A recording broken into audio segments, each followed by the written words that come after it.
لا يحب الله الجهر بالسوء من القول إلا من ظلم وكان الله سميعا عليما إن تبدوا خيرا أو تخفوه أو تعفو عن سوء فإن الله كان عفوا قديرا إن الذين يكفرون بالله ورسله ويريدون أن يفرقوا بين الله ورسله ويقولون نؤمن ببعض ونكفر ببعض ويريدون أن يتخذوا بين ذلك سبيلا أولئك هم الكافرون حقا وأعتدنا للكافرين عذابا مهينا والذين آمنوا بالله ورسله ولم يفرقوا بين أحد منهم أولئك سوف يؤتيهم أجورهم وكان الله غفورا رحيما.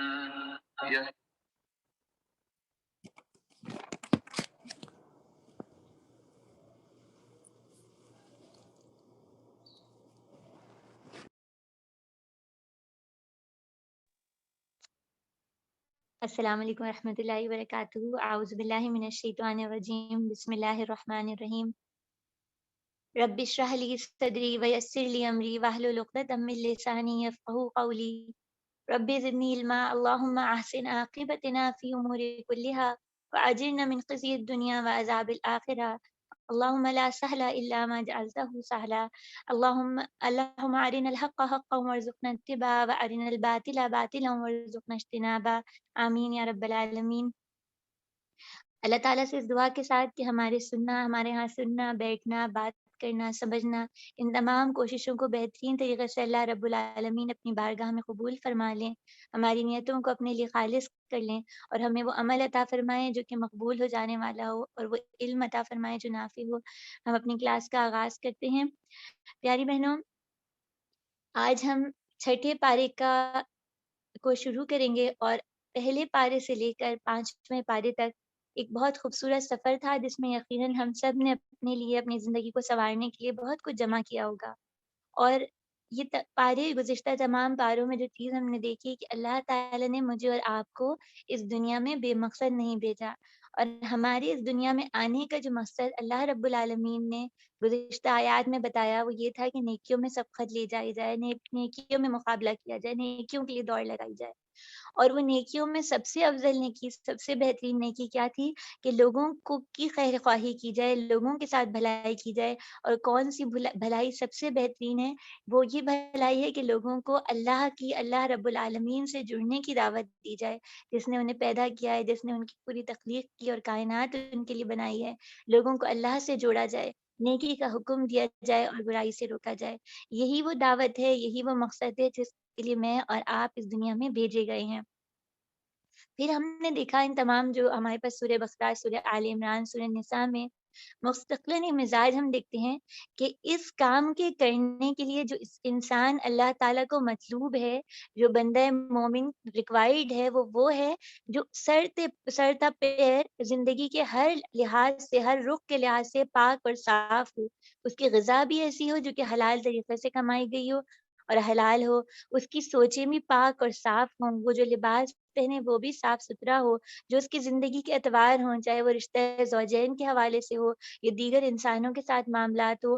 وہ بھی پاکیزہ اور معروف طریقے سے چلتے ہوں، اور وہ اس میں کوئی بھی غلط راستے کی طرف جانے والا رجحان نہ ہو۔ اور اسی طرح پہ دیکھا کہ جو اس کا دل ہے وہ بھی صاف ہے،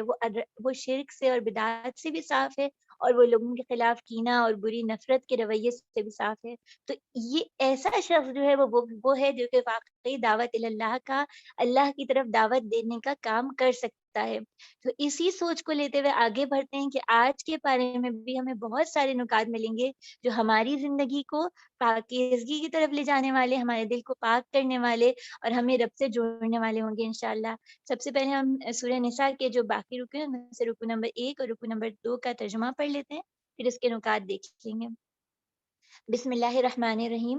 اللہ اس کو پسند نہیں کرتا کہ بندہ بدگوئی پہ زبان کھولے، الا یہ کہ کسی پر ظلم کیا گیا ہو، اور اللہ سب کچھ سننے اور جاننے والے ہیں۔ مظلوم ہونے کی صورت میں اگر تم پر بدگوئی کا حق ہے لیکن تم ظاہر اور باطن میں بھلائی کیے جاؤ کہ کم سے کم برائی سے درگزر کرو، تو اللہ کی یہ صفت بھی ہے کہ وہ بڑے معاف کرنے والے ہیں، حالانکہ سزا دینے پہ پوری قدرت رکھتے ہیں۔ جو لوگ اللہ اور اس کے رسولوں سے کفر کرتے ہیں اور چاہتے ہیں اللہ اور اس کے رسولوں میں درمیان تفریق کریں اور کہتے ہیں ہم کسی کو مانیں گے اور کسی کو نہ مانیں گے، اور کفر و ایمان کے بیچ میں ایک راہ نکالنے کا ارادہ رکھتے ہیں، وہ سب پکے کافر ہیں۔ ایسے لوگوں کے لیے ہم نے وہ سزا مہیا کر رکھی ہے جو انہیں ذلیل و خوار کر دینے والی ہوگی۔ بخلاف اس کے جو لوگ اللہ اور اس کے رسولوں کو مانیں اور ان کے درمیان تفریق نہ کریں، ان کو ہم ضرور اجر دیں گے، اور اللہ بڑا درگزر فرمانے والا اور رحم کرنے والا ہے۔ یہ اہل کتاب اگر آپ سے مطالبہ کر رہے ہیں کہ آپ آسمان سے کوئی تحریر ان پر نازل کریں، تو اس سے بڑھ جڑ کر مجرمانہ مطالبے یہ پہلے موسیٰ علیہ السلام سے بھی کر چکے ہیں۔ انہوں نے تو کہا تھا کہ ہمیں خدا کو اعلانیہ دکھاؤ، اور اسی سرکشی کی وجہ سے یکانک ان پر بجلی ٹوٹ پڑی، پھر انہوں نے بچڑے کو اپنا معبود بنایا، حالانکہ کھلی کھلی نشانیاں دیکھ چکے تھے۔ اس پر بھی ہم نے ان سے درگزر کیا۔ ہم نے موسیٰ کو صریح فرمان عطا کیا اور ان لوگوں پر کوہ طور کو اٹھا کر ان سے اس فرمان کی اطاعت کا وعدہ لیا۔ ہم نے ان کو حکم دیا کہ دروازے میں سجدہ ریز ہوتے ہوئے داخل ہوں۔ ہم نے ان سے کہا سب کا قانون نہ توڑو، اس پر ان سے پختہ عہد لیا گیا، اور آخرکار ان کی عہد شکنی کی وجہ سے اور اس وجہ سے کہ انہوں نے اللہ کی آیات کو جھٹلایا اور متعدد پیغمبروں کو ناحق قتل کیا، اور یہاں تک کہا کہ ہمارے دل غلافوں میں محفوظ ہیں، حالانکہ در حقیقت ان کی باطل پرستی کے سبب سے اللہ نے ان کے دلوں پر ٹھپا لگا دیا ہے، اور اس وجہ سے بہت کم ایمان لاتے ہیں۔ پھر اپنے کفر میں اتنے بڑے کہ مریم پر سخت بہتان لگایا اور خود کہا ہم نے مسیح عیسیٰ ابن مریم رسول اللہ کو قتل کر دیا، حالانکہ فی الواقع انہوں نے نہ اس کو قتل کیا نہ صلیب پہ چڑھایا، مگر معاملہ ان کے لیے مشتبہ کر دیا گیا، اور جن لوگوں نے اس میں اختلاف کیا وہ بھی دراصل شک میں مبتلا ہے، ان کے پاس اس معاملے میں کوئی علم نہیں ہے، محض گمان کی پیروی ہے، اور انہوں نے مسیح کے ساتھ یقیناً قتل نہیں کیا بلکہ اللہ نے اس کو اپنی طرف اٹھا لیا۔ اللہ زبردست طاقت والے اور حکیم ہیں۔ اہل کتاب میں سے کوئی ایسا نہ ہوگا جو موت سے پہلے اس پر ایمان نہ لے آئے، اور قیامت کے روز وہ گواہی دے گا۔ غرض ان یہودی بن جاننے والوں کے اسی ظالمانہ رویے کے بنا پر، اس بنا پہ کہ بکثرت اللہ کے راستے سے روکتے ہیں اور سود لیتے ہیں جس سے انہیں منع کیا گیا، اور لوگوں کے مال ناجائز طریقوں سے کھاتے ہیں، ہم نے وہ پاک چیزیں ان پہ حرام کر دیں جو پہلے ان کے لیے حلال تھیں، اور جو لوگ ان میں کافر ہیں ان کے لیے ہم نے دردناک عذاب تیار کر رکھا ہے۔ مگر ان میں سے جو لوگ پختہ علم رکھنے والے ہیں اور ایماندار ہیں، وہ اس تعلیم پر ایمان لا جاتے ہیں جو تمہاری طرف نازل کی گئی اور جو ان سے پہلے نازل کی گئی، اس طرح ایمان لانے والے اور نماز اور زکوٰۃ کی پابندی کرنے والے، اللہ اور روز آخرت پہ سچا عقیدہ رکھنے والوں کو ہم ضرور اجر عظیم عطا فرمائیں گے۔ یہ ہمارے پاس جو رکوع تھے ان کے موضوعات تھے، برائی کا اعلان پسندیدہ نہیں ہے، کفریہ رویے کے بارے میں اللہ تعالیٰ بتائیں گے، پھر یہاں پہ جرائم یہود کا بھی ذکر آئے گا، اور بطور سزا یہ پتہ چلے گا کہ حلال چیزیں ان پہ حرام کر دی گئی تھی۔ راسخون فی العلم کی ٹرمینالوجی دوبارہ آئے گی، غلو، اور آخر میں اختتام میں تاکید وراثت کی آیات ہیں سورہ نساء میں۔ پیاری بہنوں، سب سے پہلے اس پارے کا آغاز جس آیت سے ہو رہا ہے، آیت نمبر 148 سورہ نساء، اس میں آپ دیکھیے کہ اللہ تعالیٰ کیا کہہ رہے ہیں، لا یحب اللہ، نہیں اللہ تعالیٰ محبت کرتے۔ کس چیز سے محبت کرتے؟ اس بات سے کہ برائی کا سر عام چرچا کیا جائے، برائی کے بارے میں بتایا جائے، جس کو آپ یہ بھی کہہ لیجیے کہ غیبت کھلے عام کی جائے۔ دیکھیے اللہ تعالیٰ کو نا پسند کیا ہے، ایک ایسا معاشرہ پسند ہے جس میں آپس میں دل جڑے رہیں، جس میں لوگوں کی توانائیاں فضول کاموں میں خرچ نہ ہوں، جس میں لوگوں کی جو انرجیز ہیں وہ اللہ کے دین کو پھیلانے کے لیے، لوگوں کو اللہ سے جوڑنے کے لیے استعمال ہوں۔ تو ایک ایسا معاشرہ جبھی بن سکتا ہے جب لوگوں کے دلوں میں جو آپس میں اختلافات بھی ہوتے ہیں، آپس میں کمی اور بیشی بھی ہوتی ہے، کوئی زیادتی بھی کر بیٹھتا ہے، تو اس سب کو صرف ایک یعنی کلچر بنایا جائے کہ اس پہ گفتگو کی جائے، اور اس کو یعنی جہاں بیٹھا جائے وہ پرانی زیادتیوں اور ماضی کے قصوں پہ بات کی جائے، تو اس سب کا نتیجہ کیا ہوتا ہے کہ انسان کی تمام توانائی بے مصرف کاموں پہ صرف ہو جاتی ہے، اور وہ اپنے مقصد کو بھول جاتے ہیں۔ اللہ تعالیٰ اس چیز سے مجھے اور آپ کو روکنا چاہتے ہیں۔ اب اگر ہم یہ سوچیں کہ اللہ تعالیٰ کہہ رہے ہیں کہ نہیں محبت کرتے اللہ تعالیٰ اس بات کو پسند نہیں کرتے کہ برائی کا عام کیا جائے، کسی نے جو غلط کام کیا اس کا اعلان کر دیا جائے، اس کو ہر ایک کو بتاتے پھریں، تو میں اور آپ ہمارا کیا رویہ ہوتا ہے؟ کیا ہم واقعی ایسا ہوتا ہے کہ یعنی دیکھیں اسلام میں یہ منع نہیں ہے کہ کسی کے اوپر ظلم کیا جائے اور وہ اس کا تدارک نہ اختیار کیا جائے، اس کو ہم آگے بھی اگلے پوائنٹ میں دیکھیں گے، لیکن ہمارا عمومی رویہ کیا ہو گیا کہ ہم جہاں بیٹھتے ہیں وہاں پر ہم اپنے اوپر جو ہماری زیادتیاں ہوئیں، جو مسائل ہیں، جو پریشانیاں ہیں، ان کا ذکر کرنے میں وقت خرچ ہو جاتا ہے، اور اس کے بجائے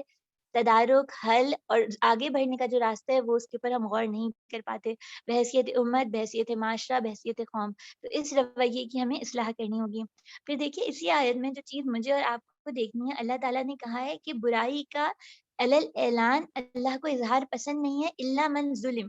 جس سوائے اس کی کہ جس کے اوپر ظلم کیا گیا ہو، جس کے اوپر ظلم کیا گیا ہو، تو پھر اسلام کو وہی بات کہ اسلام دین اعتدال ہے، امت وسط ہے ہم، ایسی بات نہیں ہے، یعنی حضرت عیسیٰ علیہ السلام کی ہم دیکھتے ہیں کہ ان کی تعلیمات میں یہ بات شامل تھی کہ اگر کوئی ایک تھپڑ مارے تو دوسرا گال بھی آگے کر دو۔ تو ہمیں قرآن مجید اور نبی کریم صلی اللہ علیہ وآلہ وسلم کی تعلیمات سے یہ بات پتہ چلتی ہے کہ بدلہ لیا جا سکتا ہے،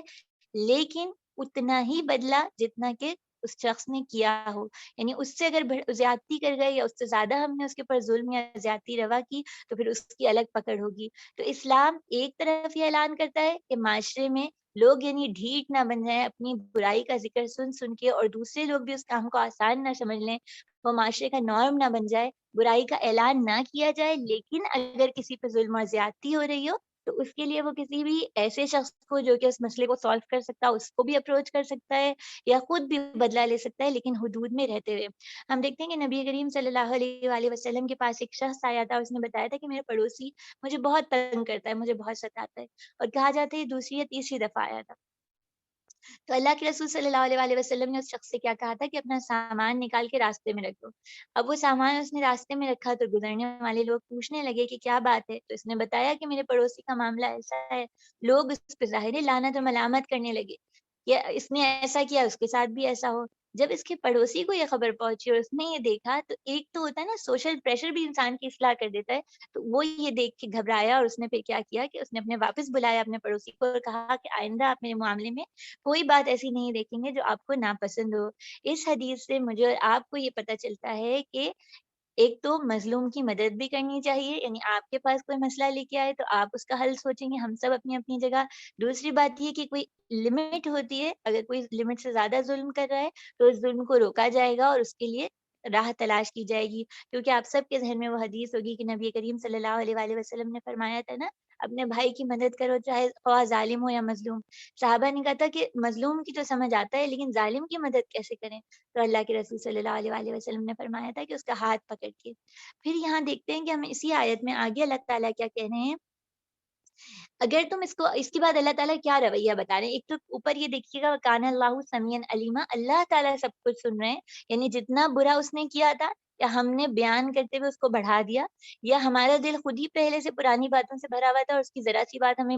بڑھ چڑھ کے پہاڑ کی طرح نظر آئی، تو اللہ تعالیٰ میرے اور آپ کے دل کے ایک ایک معاملے کو دیکھنے والے اور حالات سے باخبر ہے۔ پھر آگے جو رویہ 49 میں، ہم 149 میں وہ دیکھتے ہیں کہ اللہ تعالیٰ ہمیں بتا رہے ہیں کہ اگر کسی نے غلط کیا اور اگر دوسرے شخص نے اسے معاف کر دیا، یعنی یہاں پہ تین چیزیں ہیں، اگر نیکی کو دکھا کے کیا جائے یا اس کو چھپا کے کیا جائے، اور اگر کسی نے کوئی غلط کیا اس کو معاف کر دیا جائے، تو اللہ تعالیٰ معاف کرنے کے لیے کہتے ہیں، اللہ تعالیٰ کہتے ہیں فَإِنَّ اللَّهَ كَانَ عَفْوًا قَدِيرًا، اللہ تعالیٰ تو بہت ہی مہربان ہے، بہت زیادہ معاف کرنے والے ہیں۔ اللہ تعالیٰ کیا کریں گے، اس کا رتبہ بلند کر دیں گے، جیسے کہ حدیث بھی آپ کے سامنے ہے نا کہ اللہ اس بندے کی عزت بڑھاتا ہے جو اللہ کی خاطر دوسرے انسان کو معاف کر دیتا ہے، اور وہ بھی آپ کے ذہن میں ہوگا کہ حق پہ ہوتے ہوئے جو اپنا جھگڑے اور جدال کو چھوڑ دے، تو اللہ کے رسول صلی اللہ علیہ وآلہ وسلم سے ہمیں پتہ چلتا ہے کہ اس کو جنت کے کنارے پہ ایک محل کے ملے گا۔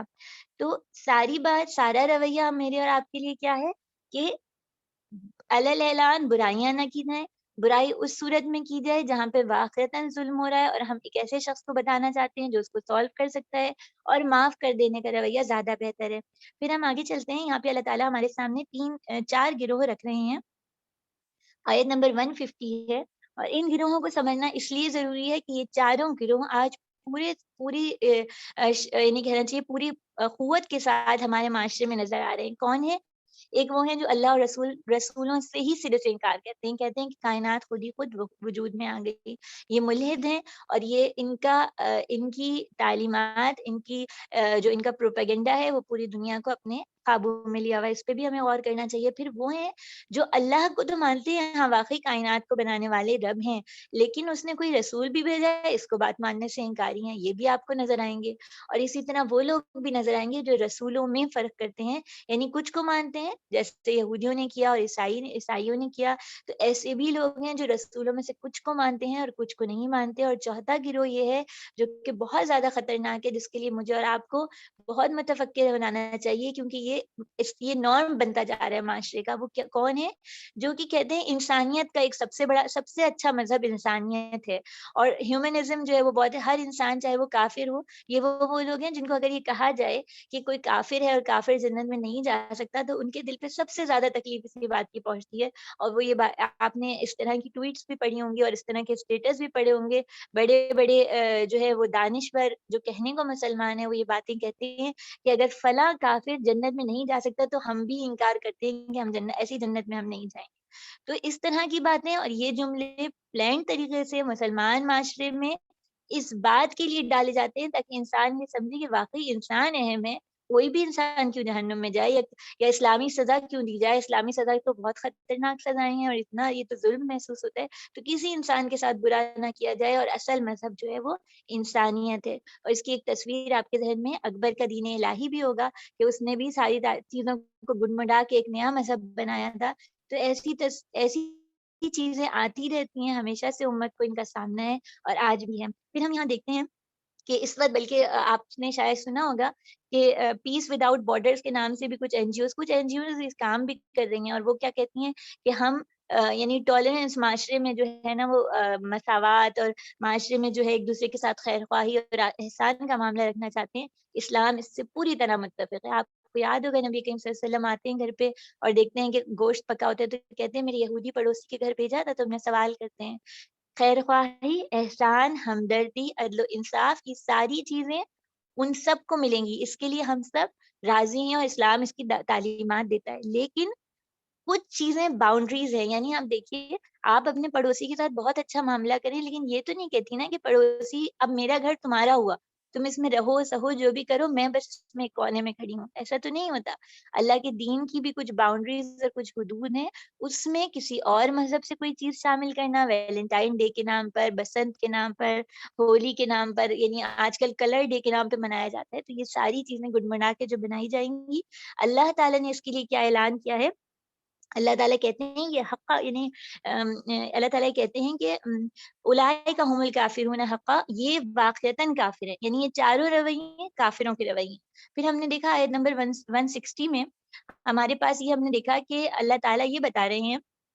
160 اور 161 میں کہ سب سے پہلے تو یہ اللہ تعالیٰ نے ہمارے سامنے دیکھا کہ یہودیوں نے حضرت عیسیٰ علیہ السلام کے ساتھ کیا معاملہ کیا، اور پوری سازش پلان کی، اس وقت کے بادشاہ کے پاس جا کے ان کی پھانسی کی کوشش کی۔ اللہ تعالیٰ نے حضرت عیسیٰ علیہ السلام کو اٹھا لیا۔ یہاں پہ جو میرے اور آپ کے لیے اہم نقطہ ہے وہ یہ ہے کہ اللہ تعالیٰ یہ بتا رہے ہیں کہ اللہ تعالیٰ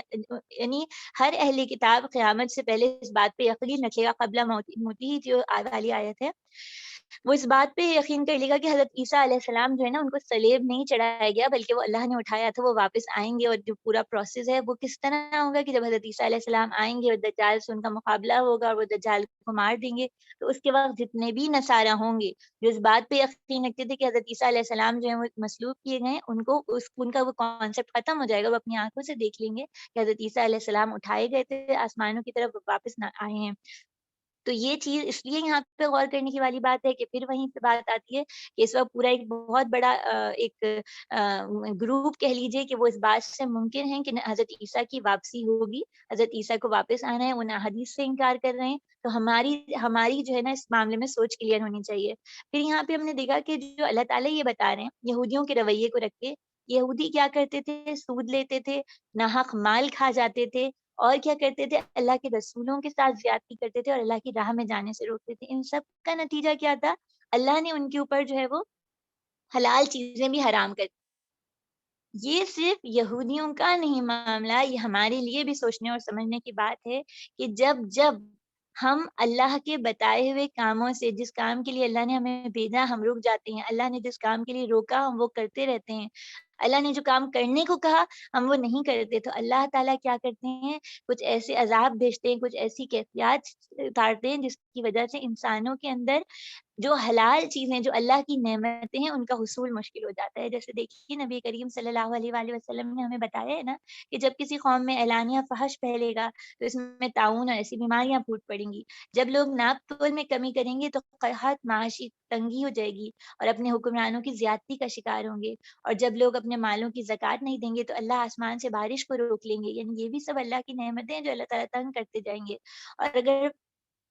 اگر یہ جب لوگ اللہ اور اس کے رسول صلی اللہ علیہ وآلہ وسلم کے عہد و پیمان کو، یعنی وہی ہے جو میں نے اور آپ نے کہا ہے نا، کیا ہے اللہ تعالیٰ سے، ہم نے کلمہ لا الہ الا اللہ محمد رسول اللہ کہا ہے، اور اس کے بعد پھر اس بات پہ یقین کیا ہے کہ ہمیں اس دنیا میں کسی مقصد کے تحت بھیجا گیا ہے، اگر اس عہد کو توڑتے ہیں تو پھر اللہ تعالیٰ کسی دشمن کو مسلط کر دیتے ہیں اور جو کچھ ان کے پاس ہوتا ہے وہ چھین لیتا ہے، اور جب ان کے حکمران اللہ کی کتاب کے مطابق فیصلے نہیں کرتے تو اللہ نے جو نازل کیا اس پہ اختیار نہیں کرتے تو اللہ ان میں پھوٹ اور اختلاف ڈال دیتا ہے۔ یہ ساری چیزیں دیکھیے آپ کو لگے گا کہ واقعی ہم نے بھی بہت کچھ ایسا کیا جس کی وجہ سے آج اللہ کی نعمتیں ہم سے دور ہوتی چلی جا رہی ہیں۔ پھر پیاری بہنوں، یہاں پر ایک اور چیز جو آئی تھی، ہم نے آیت نمبر 171 میں، وہ غلو کے حوالے سے آئی تھی، اور غلو کیا ہے کہ کسی بھی چیز کی جو حد مقرر کی جائے اس سے وہ نکل پڑے نا، یعنی آپ نے جیسے دال چولہے پہ رکھی ہے، چڑھائی ہے، اور وہ دال جو ہے وہ چولہے سے پتیلی سے باہر گرنے لگے تو وہ اپنی لمٹ سے باہر کراس کر گئی، بالکل اسی طرح غلو اللہ اور اس کے رسول صلی اللہ علیہ وآلہ وسلم نے جو باؤنڈریز طے کی ہیں ان سے نکل جانا ہے۔ عیسائیوں نے غلو ایسے کیا، حضرت عیسیٰ علیہ السلام کو بیٹا بنا لیا۔ یہودیوں نے غلو کیسے کیا کہ وہ بال کی کھال اتارتے تھے، اور یہاں تک کہ وہ عمل کرنے سے زیادہ ان کے ذہن میں عمل کی فکر نہیں ہوتی، یعنی اہل سبت کا واقعہ بھی آپ کے ذہن میں ہوگا اور بہت ساری چیزیں۔ اب مجھے اور آپ کو اپنا جائزہ لینا ہے، کیا واقعی ہم بھی تو غلو کرنے والوں لوگوں میں نہیں ہیں، کیونکہ ہمارے پاس حدیث وہ ہے کہ نبی کریم صلی اللہ علیہ وآلہ وسلم اب جمرہ عقبہ کی صبح کو فرمایا تھا کہ اپنی اونٹنی پہ بیٹھے تھے اور کہا کہ میرے لیے کنکریاں چن کے لاؤ، اور پھر آپ نے اس میں سے 7 کنکری لے لی تھی، اور ایسی تھی جو درمیانے سائز کی تھی، اور اللہ کے رسول صلی اللہ علیہ وآلہ وسلم نے اس کے بعد بتایا تھا کہ انہی جیسی کنکریاں مارو اور دین میں غلو سے بچو، کیونکہ تم سے پہلے لوگوں کو اس دین میں غلو نے ہی ہلاک کر دیا ہے۔ تو میں اور آپ اس کو چیک کریں کہ ہمارا اپنی اپنی ذات میں، اپنے گھرانے میں، اپنے معاشرے میں کیا رویہ ہے۔ ہم بعض دفعہ بہت کسی چیز کو بیلنس نہیں کر پاتے، ہم دین سے جڑنے لگتے ہیں تو لوگوں کے حقوق میں کمی کرنے لگتے ہیں، لوگوں کے حق ادا کرنے لگتے ہیں تو دین میں کمی کرنے لگتے ہیں، یعنی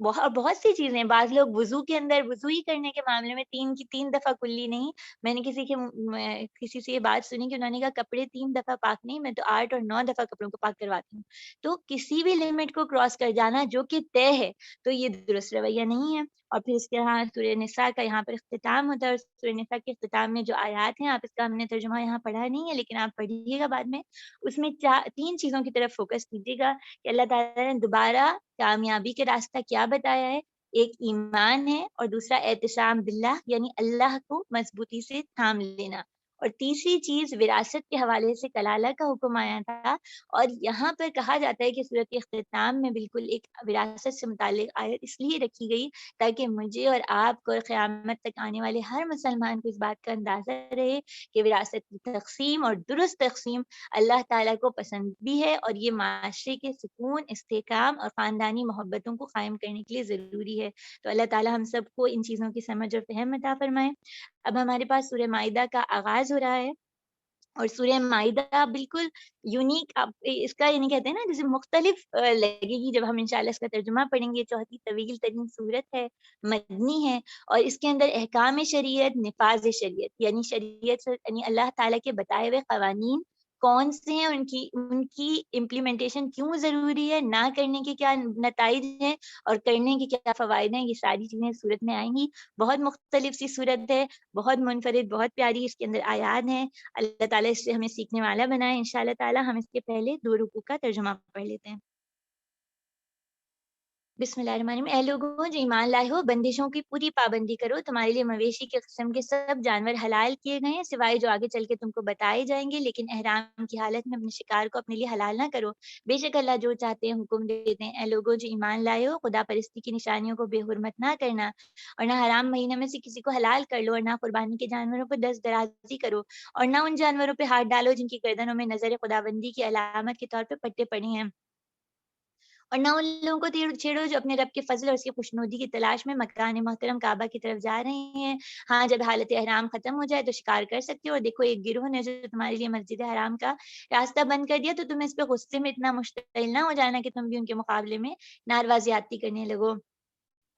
جو کام نیکی اور خدا ترسی کی ان میں سب سے تعاون کرو، اور جو گناہ اور زیادتی کی ان میں کسی سے تعاون نہ کرو۔ اللہ سے ڈرو، اس کی سزا بہت سخت ہے۔ تم پر حرام کیا گیا مردار خون، سور کا گوشت، اور وہ جانور جو اللہ کے سوا کسی اور کے نام پہ ذبح کیا گیا ہو، جو گلا گھٹ کر یا چوٹ کھا کر یا بلندی سے گر کے ٹکر کھا کے مرا ہو، جسے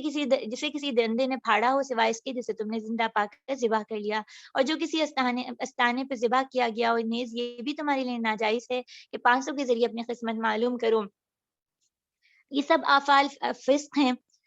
آج کافروں کو تمہارے دین کی طرف سے پوری مایوسی ہو چکی ہے، لہٰذا تم ان سے نہ ڈرو بلکہ مجھ سے ڈرو۔ آج میں نے تمہارے لیے تمہارے دین کو مکمل کر دیا اور اپنی نعمت تم پر تمام کر دی، اور تمہارے لیے اسلام کو تمہارے دین کی حیثیت سے قبول کر لیا، لہٰذا حرام اور حلال کی جو قیود تم پر عائد کی گئی ہیں ان کی پابندی کرو۔ البتہ جو شخص بھوک سے مجبور ہو کر ان میں سے کچھ کھا لے بغیر اس کے گناہ کی طرف اس کا میلان ہو، تو بے شک اللہ معاف کرنے والے اور رحم فرمانے والے ہیں۔ لوگ پوچھتے ہیں ان کے لیے کیا حلال ہے، کہو تمہارے لیے ساری پاک چیزیں حلال ہیں، اور جن شکاری جانوروں کو تم نے سدایا اور جن کو خدا کے دیے ہوئے علم کی بنا پہ تم شکار کے لیے تعلیم دیا کرتے ہو، وہ جس جانور کو تمہارے لیے پکڑ رکھیں اس کو بھی تم کھا سکتے ہو۔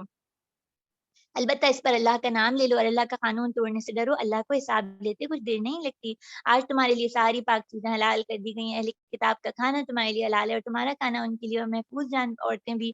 تمہارے لیے حلال ہیں، خود وہ اہل ایمان کے گروہ سے ہوں، خواہ یہ اہل ایمان کے گروہ سے ہوں یا ان قوموں میں سے جن کو تم سے پہلی کتاب دی گئی، بشرط یہ کہ تم ان کے مہر ادا کرو اور نکاح میں ان کے محافظ بنو، یہ نہ ہو کہ آزاد شہوت رانی کرو یا چورے چھپے دوستیاں کرو، اور جو کسی نے ایمان کی روش پہ چلنے سے انکار کیا تو اس کا سارا کارنامہ زندگی ضائع ہو گیا اور وہ آخرت میں دیوالیہ ہو گیا۔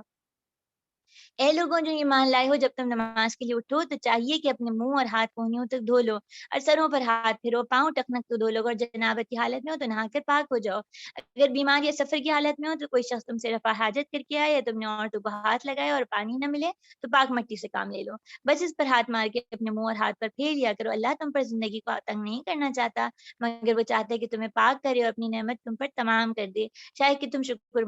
گزار بنو۔ اللہ نے تم کو جو نعمت عطا کی ہے اس کا خیال رکھو، اس پختہ عہد و پیمان کو نہ بھولو جو اس نے تم سے لیا ہے، یعنی تمہارے یہ قول کہ ہم نے سنا اور اطاعت کی۔ اللہ سے ڈرو، اللہ دلوں کے راز تک خوب جانتا ہے۔ اے لوگوں جو ایمان لائے ہو، اللہ کی خاطر راستے پہ قائم رہنے والے اور انصاف کی گواہی دینے والے بنو۔ کسی گروہ کی دشمنی تم کو اتنا مشتعل نہ کر دے کہ انصاف سے پھر جاؤ، عدل کرو، یہ خدا ترسی سے زیادہ مناسبت رکھتا ہے۔ اللہ سے ڈر کر کام کرتے رہو، جو کچھ تم کرتے ہو اس سے پوری طرح باخبر ہے۔ جو لوگ ایمان لائے ہیں اور نیک عمل کریں گے، اللہ نے ان سے وعدہ کیا کہ ان کی خطاؤں سے درگزر کیا جائے گا اور انہیں بڑا اجر ملے گا۔ رہے وہ لوگ جو کفر کریں اور اللہ کی آیات کو جھٹلائیں تو وہ دوزخ میں جانے والے ہیں۔ اے لوگوں جو ایمان لائے ہو، اللہ کے اس احسان کو یاد کرو جس نے بھی تم پر کیا ہے، جبکہ ایک گروہ نے تم پہ دست درازی کا ارادہ کیا مگر اللہ نے ان کے ہاتھ تم پر اٹھنے سے روک دیے۔ اللہ سے ڈر کر کام کرتے رہو، اللہ ایمان والوں کو اللہ ہی پر بھروسہ ہونا چاہیے۔ پیاری بہنوں، سورہ مائدہ کی ایک چیز دیکھیے گا کہ یا ایھا الذین آمنو کتنی دفعہ آتا ہے، یہ آپ لوگ کاؤنٹ کریے گا، اور جب یہ پکار آئے اور جب اللہ تعالیٰ اس طرف بلائیں تو کہیں سوچیے گا کہ اللہ مجھے اور آپ کو ہی پکار رہے ہیں۔ یہاں موضوعات جو ہمارے پاس آئیں گے عہد کے حوالے سے آئیں گے، نیکی کے کاموں میں مدد کرنے کے حوالے سے، حرام اور حلال غذا کے حوالے سے، وضو، اور پھر انصاف پر گواہی پہ ہم بات کریں گے انشاءاللہ تعالیٰ۔ سب سے پہلے جو چیز ہے ہمارے پاس وہ آیت نمبر 1 میں ہم دیکھتے ہیں کہ 5 احکامات اللہ تعالیٰ نے رکھے ہیں، اور اس میں جو سب سے پہلی چیز ہے وہ عہد کا پورا کرنا ہے۔ عہد کئی اقسام کے ہوتے ہیں، اور عہد وہ معاہدہ یا وہ بات یا وہ صورت ہے جو دو لوگوں، دو انسانوں، دو گروپس میں جو ہے طے کی گئی ہو، اور وہ یہ فیصلہ کیا گیا کہ اس بات کو پورا کیا جائے گا۔ کئی عہد ہیں، کئی معاملات ہیں، کئی جو ہے وہ ایگریمنٹس ہیں جو پوری زندگی ہم کرتے رہتے ہیں۔ ایک وہ عہد ہے جو ہم نے اپنی پیدائش سے پہلے عالم ارواح میں بحیثیت روح کیا تھا، اور وہ یہ اقرار کیا تھا کہ ہم اللہ کو پہچانتے ہیں کہ اللہ ہمارے رب ہیں۔ پیاری بہنوں، اللہ تعالیٰ نے مجھے اور آپ کو جو اس دنیا میں بھیجا ہے، تو ہمارے ساتھ نا بہت ساری چیزیں بھیجی ہیں جو مددگار ہیں۔ وہ ہمارے سننا اور ہمارا دیکھنا ہے، جس کے ذریعے ہم حق کو پہچان سکتے ہیں۔ اسی طرح ایک ہماری روح ہے جس کے اندر اللہ سے کیا ہوا عہد اور وعدہ چھپا ہوا ہے، اور یہ وعدہ، یہ عہد مجھے اور آپ کو بار بار اکساتا ہے، یعنی جو مسلمان ہے اس کو بھی اور جو غیر مسلم ہے اس کو بھی، اس کے دل میں نا ایک کسک سی ہوتی ہے، ایک درد سا ہوتا ہے، ایک جیسے کسی سے بچھڑے اور کوئی ہلکی ہلکی سی یاد باقی ہو، بالکل اس طرح کی سی چیز ہے، ایک درد سا ہوتا ہے جس کے لیے وہ اپنی زندگیوں کو لوگ مختلف، یعنی اس درد کو دور کرنے کے لیے لوگ دوسرے مزوں میں اپنے آپ کو ڈال دیتے ہیں، لیکن اس درد کا اور اس کسک کا علاج صرف اور صرف اللہ سے جڑنا اور اللہ کی کتاب پر عمل کرنا ہی ہے۔ اللہ تعالیٰ مجھے اور آپ کو کیا بتا رہے ہیں کہ پاکیزہ زندگی کے لیے، ایک خوبصورت معاشرے کے لیے جہاں پہ نیکی کا حکم دیا جا سکے اور برائی سے روکا جا سکے، وہ معاشرہ جبھی بن سکتا ہے، جبھی پروان چڑھ سکتا ہے، جب وہاں پہ عہد کی پاسداری ہو۔ چاہے وہ عہد ایسے بھی ہو سکتے ہیں کہ زبان سے نہ کہیں ہوں، لیکن وہ ایک عہد ہی ہوتے ہیں۔ یعنی ہم کسی ملک میں رہ رہے ہیں، ہم وہاں کے قوانین کے پابند ہیں، ہم ایک گھر میں رہ رہے ہیں، رشتہ نکاح ہوا ہے، نکاح ہو گیا ہے، تو وہاں پہ بھی کچھ مرد اور عورت کے حقوق اور فرائض ہیں، وہ بھی پتہ ہونے چاہیے۔ اسی طرح ماں اور بچے، یعنی مختلف مختلف پوزیشنز میں مختلف ہماری ایک یعنی ذمہ داریاں ہوتی ہیں، اور ان ذمہ داریوں کو ادا کرنا اللہ تعالیٰ مجھ سے اور آپ سے چاہتے ہیں۔ پھر اسی طرح پیاری بہنوں، یہاں پہ دیکھیے گا کہ ایک اور چیز جو آیت نمبر 2 میں ہم دیکھتے ہیں کہ اللہ تعالیٰ نے کہا ہے کہ اللہ کے شاعر کی بات کی ہے۔ اللہ کے شاعر وہی ہیں جو اللہ کی یاد دلائے۔ اللہ تعالیٰ نے کہا کہ ان کی بے حرمتی نہ کرو، ان کے تقدس کو پامال نہ کرو، اور اس میں وہ تمام چیزیں، اس میں اللہ نے جو حدود یعنی سزائیں ہیں وہ بھی شامل ہیں۔ یعنی دیکھیں، شاعر اللہ میں ہم سمجھتے ہیں بیت اللہ ہے، ضرور ہے وہ بھی، اس طرح جو ہے وہ صفا اور مروہ بھی ہے، قربانی بھی ہے، لیکن کچھ چیزیں ایسی ہیں جو دور جدید میں مذاق کے طور پہ، یعنی ابھی ابھی جب بقرعید کا وقت آئے گا تو مختلف یہی جو انسانیت پسند اور جن کا کہنا ہے کہ اصل مذہب جو ہے وہ انسانیت ہے، اور پوری ہر چیز کی بھلائی ہے، وہ ایسے پوسٹ کارڈ اور ایسی چیزیں بنا کے شیئر کرتے ہیں اور بتاتے ہیں کہ ایک جانور کی قربانی کرنے سے بہتر ہے کہ اتنی رقم کسی غریب کی مدد کے لیے دے دی جائے۔ اللہ کی طے کی ہوئی حدود، اللہ کے بتائے ہوئے جو نشانیاں ہیں ان کا مذاق اڑانے کے لیے اللہ کے شاعر میں داڑھی اور پردہ بھی شامل ہے، اور اللہ کے شاعر میں اذان اور نماز، یہ ساری چیزیں شامل ہیں، ان کا مذاق اڑایا بھی جاتا ہے، اور اس پہ ہماری خاموشی اور دل میں ناگواری بھی نہ محسوس کرنا، اور اس کو روکنے کے لیے اپنی کسی بھی لمٹ میں کوشش نہ کرنا، ہمارے اوپر بھی سوال کھڑا کرتی ہے کہ ہم کہاں پر کھڑے ہیں۔ پھر اسی طرح یہاں پہ حرمت والے مہینوں کا ذکر آیا تھا، یعنی ذی القعدہ، ذی الحجہ، محرم، رجب، اور اس کے علاوہ آپ اس کو رمضان بھی لے لیجئے کہ رمضان میں بھی دیکھا جائے تو ایک پوری ایک الگ ہی کیفیت ہوتی ہے۔ ذرا اس حوالے سے ہم سوچیں کہ اگر پورے سال کے بعد 5 مہینوں میں اور آپ ایسا رویہ اختیار کر لیں اور یہ سوچ لیں کہ ان 5 مہینوں میں نہ میری زبان سے، نہ میری ہاتھ سے، نہ میری سوچوں سے کسی انسان کی عیب جوئی میں کروں گی، نہ اس کی برائیاں نکالوں گی، نہ نمایاں کروں گی، نہ بدگمانی کروں گی، اور لوگ میری جانب سے امن میں رہیں گے، خیر مجھ سے ملے گی۔ اگر 5 مہینے ہم میں سے ہر ایک یہ عہد کر لے اور ایسا معاشرہ بن جائے جس کی تربیت ان بنیادوں پہ ہو، تو وہ معاشرہ کتنا خوبصورت ہوگا، اور وہاں پہ واقعتاً نیکی کا حکم دینا اور برائی سے روکنا آسان ہو جائے گا۔ پھر اسی طرح ہم دیکھتے ہیں کہ یہاں پہ ایک اور چیز دیکھیے گا کہ کھانے پینے کے حوالے سے، ایک تو وہ آئی جو یہ کہ اللہ تعالیٰ نے یہ دین تمہارے لیے پسند کر لیا ہے۔ دین وہ تمام چیزیں، یعنی میری نماز پڑھنا بھی، میرا سونا بھی، میرا جاگنا بھی، ہماری شادی بیاہ بھی، ہر چیز، ہمارے پورے یعنی سیاست بھی، معیشت بھی، معاشرت بھی، دین ان سب چیزوں کی مکمل ایک لائف اسٹائل ہے۔ ان سب چیزوں کو جمع کر کے اللہ تعالیٰ کہتے ہیں کہ اللہ تعالیٰ نے میرے اور آپ کے لیے نا اسلام کو پسند کیا ہے۔ اور اس آیت کو سن کے یہودیوں نے کہا تھا کہ ہمیں یہ پتا ہوتا تو ہم تو اس دین کو عید منا لیتے، اور واقعی ہمارے لیے تو وہ دین عید کا ہی تھا، کیونکہ نبی کریم صلی اللہ علیہ وآلہ وسلم نے 9 ذی الحجہ کو یہ آیت نازل ہوئی تھی، اور اس کے بعد اگلا دن جو ہے وہ عید کا دن ہوتا ہے، تو ہم نے تو عید کو عید ہی کے طور پہ بنانا ہے، لیکن صرف منانا نہیں ہے بلکہ یہ سمجھنا ہے کہ اب اسلام کو میں اپنی زندگی کے ہر پہلو پہ رکھوں گی۔ پھر یہاں پہ دیکھیے گا ان تمام آیات میں ہم نے کھانے پینے کے حوالے سے ایک مزاج دیکھا۔ اللہ تعالیٰ یہ چاہتے ہیں کہ میں کھاؤں حلال، وہ رزق بھی حلال ہو اور وہ چیز بھی حلال۔ ایک بہت اس پہ آج کل ایک ریسرچ کی پوری فیلڈ ہے جس میں وہ یہ بتا رہے ہیں کہ we are what we eat. اور انسانی دماغ آپ چاہیں تو اس کے اوپر پڑھیے گا، یعنی یہ پڑھنے والی چیز ہے. اگر آپ کی اپنی بھی پرسنالٹی کے لیے اور آپ کی پورے لائف اسٹائل کو یہ چیز چینج کر دے گی کہ انسانی دماغ ایسا سینسیٹیو کہہ لیں یا کیا کہیں کہ یہ تک حد ہے کہ اگر جیسے کوئی چیز ابھی میں نے اور آپ نے کھائی، اس کے 1 گھنٹے بعد اس غذا کا جو میں نے آپ نے کھائی ہو اس کا اثر میری فیصلہ کرنے کی قوت پہ اثر انداز ہوتا ہے. اس غذا کے اندر کتنا طیب اور حلال ہے اس پہ تو ریسرچ نہیں کی گئی. وہ تو یہ دیکھتے ہیں کہ اس کے اندر کتنا جو ہے وہ فیٹس ہیں، کتنی شوگر ہیں اور کتنی مختلف کاربوہائیڈریٹ زیادہ ہے، پروٹین زیادہ ہے. لیکن جب اس کا نتیجہ یعنی صرف جو ایک بظاہر نظر آنے والی چیزوں کا نتیجہ انسان کے قوت فیصلہ پہ اور اس کے دماغ کی پوری جو کیمیکل ریئیکشنز جو اس کے اندر ہو رہے ہیں، اس کی جو حیت ہے اس کو بدل کرنے کے لیے کافی ہے. تو اللہ تعالیٰ جب مجھے اور آپ کو بار بار حلال کی طرف متوجہ کر رہے ہیں تو اس کا مطلب کیا ہے؟ حلال نہیں کہتے، اللہ تعالیٰ کہتے ہیں حلال بھی اور طیب بھی، یعنی وہ جو کہ تمہارے لیے فائدہ پہنچانے والی چیز ہو، صرف چٹخاری کا سبب نہ ہو. حلال اور چٹخارا ہو تو کیا فائدہ؟ تو اللہ تعالیٰ جب بار بار متوجہ کر رہے ہیں اور میں یہ سمجھتی ہوں یہ دین میرے لیے اللہ نے پسند کیا ہے، تو پھر مجھے یہ بات اچھی طرح دل میں بٹھا لینی چاہیے کہ جنک فوڈ کھانا اور صرف چٹخارے کے لیے کھانا اور کھاتے ہی چلے جانا، یہ یقیناً ہمارے دماغ کی جو انداز ہے سوچنے سمجھنے کا اور یادداشت کا، اس سب چیزوں کو ڈیمیج بھی کر رہا ہے. اور اس کو آپ یقیناً اپنے مطالعے میں لائیں گے. اللہ تعالیٰ نے بہت ساری چیزیں یہاں رکھی. ہم دیکھتے ہیں کہ اسلام کی جو خوبصورتی ہے نا وہ اعتدال کی ہے.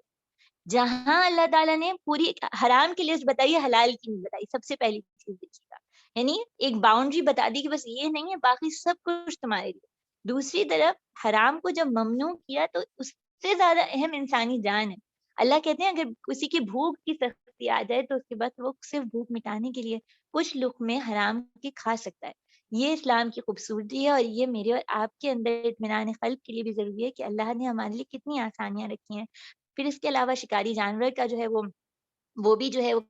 کیا ہوا بھی حلال ہے. اسی طرح اہل کتاب کا، اور اہل کتاب بھی وہ نہیں جو کہ اب صرف نام کے ہوں اور ویسے وہ ایتھیسٹ ہوں، بلکہ وہ اہل کتاب جن کی کچھ نہ کچھ پریکٹسنگ ہوں، وہ اس معاملے میں محتاط ہوں، تو ان کا ذبیحہ ہم کھا سکتے ہیں. یہ بھی چیز ہے. اور حرمت کی بنیاد کیا ہوگی؟ یعنی جو اللہ تعالیٰ نے حرمت کی بنیاد رکھی وہ ہمیشہ وہ چیز ہوتی ہے جو انسانی روح کے لیے بھی اچھی ہو، انسانی جسم کے لیے بھی پاکیزہ ہو. پھر اسی طرح یہاں پہ سائڈ میں ہی اللہ تعالیٰ نے ذکر جو ہے وہ یہ بھی کر دیا کہ اہل کتاب کی خواتین بھی، اور ان کی کچھ خاص چیزیں کیا بتائیں. ایک تو وہ پاک دامن ہو،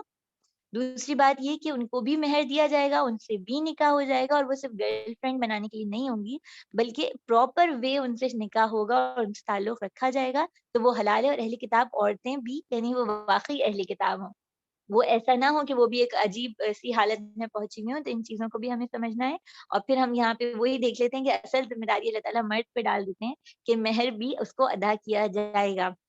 پھر اسی طرح یہاں پہ ہم نے دیکھا کہ آیت نمبر 6 میں ہمارے پاس فرائض وضو آ جاتے ہیں، یعنی اگر ان میں کمی ہوئی تو وضو ہوگا ہی نہیں.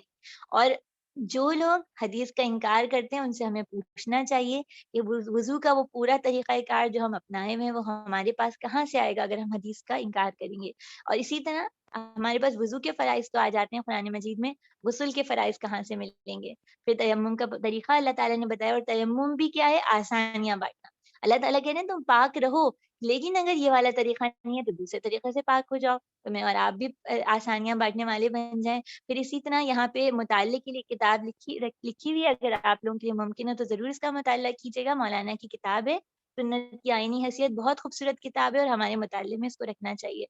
پھر ہم آیت نمبر 8 کو دیکھتے ہیں، بہت اہم یہ پوائنٹ ہے. سورہ نساء میں اللہ تعالیٰ نے مجھ سے اور آپ سے کہا تھا کہ محبت میں بھی عدل سے نہ دور ہو جانا، یعنی کسی سے اتنی محبت ہو جائے کہ اس معاملے میں ایک طرف جھک پڑو. یہاں اللہ تعالیٰ کیا کہہ رہے ہیں؟ کیونکہ پیچھے بیک گراؤنڈ آپ کے ذہن میں ہوگا کہ صحابہ جو ہیں وہ جاتے ہیں احرام باندھ کے، اور مشرکین مکہ نے انٹر نہیں ہونے دیا تھا، عمرہ نہیں کرنے دیا تھا. یہاں اللہ تعالیٰ کیا سکھانا چاہ رہے ہیں کہ دیکھو جب کسی سے عداوت ہو، دشمنی ہو، نفرت ہو، تو بھی عدل سے ہٹ کے بات نہیں کرنا. یہاں میں اور آپ یہ سوچیں کہ اگر ہمارے ہاں کاؤنسلنگ کی بنیاد قرآن مجید ہو جائے، آج اس وقت جگہ جگہ آپ کو موٹیویشنل اسپیکرز مل جاتے ہیں، وہ بہت ساری اصلاحی باتیں کر رہے ہوتے ہیں، لیکن ایک قرآن کی بات ہوتی ہے، ایک آیت ہوتی ہے پوری سوچ کو بدل دیتی ہے. یہ وہ بنیاد اگر بنا لی جائے، اور زندگی کے ہر اہم موڑ سے بچہ یونیورسٹی میں جوائن کر رہا ہے اس سے پہلے ان سے بیٹھ کے بات کی جائے، دیکھیں تو ہم کہ قرآن مجید میں پیر پریشر کے حوالے سے کیا ہے، قرآن مجید کیا تعلیمات، کیا کردار سازی سکھا رہا ہے۔ نکاح سے پہلے جو لڑکا اور لڑکی ان کو لے کر بیٹھا جائے اور ان آیات پہ بات کی جائے، تو پھر اسی طرح ہر موقع پہ ووٹ ڈالنے سے پہلے ہمیں بتایا جائے کہ اللہ تعالیٰ نے کون سی چیزیں مقرر کی ہیں، فیصلہ کرتے ہوئے، رائے دیتے ہوئے کس چیز کو دیکھنا ہے۔ اگر ہم واقعی قرآن کے ذریعے کاؤنسلنگ کرنے والے اور قرآن سے جڑنے والے اور قرآن کے ذریعے تربیت کرنے والے ہوں، تو ہماری معاشرے میں جو یہ نفسا نفسی ہے اور ایک دوسرے کے لیے، یعنی کہیں ہم دیکھتے ہیں خاندانوں میں کچھ رشتوں میں کچھ رشتے ایسے ہوتے ہیں کہ مطلب بہت عام سی بات ہے کہ امی کی کوئی بات بری نہیں لگ رہی لیکن ساس کی ہر بات بری لگ رہی ہے، تو کہاں بے عدلی ہے اور کہاں جو ہے وہ، اور اسی طرح ہم الٹا بھی دیکھ لیں کہ بیٹی کی ہر بات اچھی لگ رہی ہے اور بہو کی ہر بات بری لگ رہی ہے۔ تو ہمیں اپنے اپنے رویوں کا جائزہ لینا چاہیے اور دیکھنا چاہیے اللہ تعالیٰ مجھے اور آپ کو کیا حکم دے رہے ہیں۔ اور اس کے علاوہ جو ہے پھر ہم اس میں دیکھتے ہیں کہ ٹھیک ہے، اس کے بعد ہم رکوع نمبر 7 اور 8 کا جو ہے وہ ترجمہ پڑھ لیتے ہیں انشاءاللہ تعالیٰ۔ اللہ تعالیٰ نے بنی اسرائیل سے پختہ عہد لیا اور ان میں 12 نقیب مقرر کیے، ان سے کہا تھا میں تمہارے ساتھ ہوں اگر تم نے نماز قائم رکھی اور زکوٰۃ دی اور میرے رسولوں کو مانا اور ان کی مدد کی اور اپنے رب کو اچھا خرچ دیتے رہے، تو یقین رکھو اس میں تمہاری برائیاں تم سے زائل کر دوں گا اور تم کو ایسے باغوں میں داخل کروں گا جن کی نہریں بہتی ہوں گی، مگر اس کے بعد جس نے تم میں سے کفر کی روش اختیار کی تو در حقیقت اس نے سواء السبیل کو گم کر دیا۔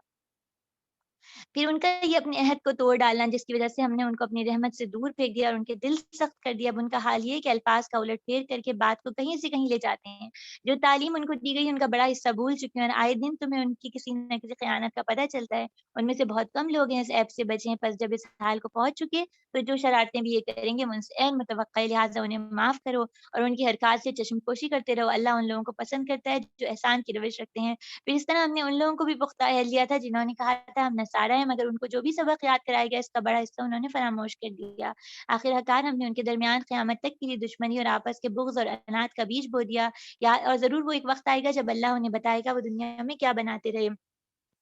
اہل کتاب ہمارے رسول تمہارے پاس آ گئے ہیں جو کتاب الہی کی بہت سی ان باتوں کو تمہارے سامنے کھول رہے ہیں جن پہ تم نے پردہ ڈالا، اور بہت سی باتوں سے درگزر بھی کر جاتے ہیں۔ تمہارے پاس اللہ کی طرف سے روشنی آ گئی اور ایک ایسی حقنما کتاب جس کے ذریعے سے اللہ ان لوگوں کو جو اس کی رضا کے تعلیم میں سلامتی کے راستے بتاتے ہیں اور اپنے اذن سے ان کو اندھیروں سے نکال کر روشنی کی طرف لے آتے ہیں اور امت کی طرف چاہے اور کی طرف لے جاتے ہیں اور راہ راست کی طرف ان کی رہنمائی کرتے ہیں۔ یقیناً کفر کیا ان لوگوں نے جنہوں نے مسیح ابن مریم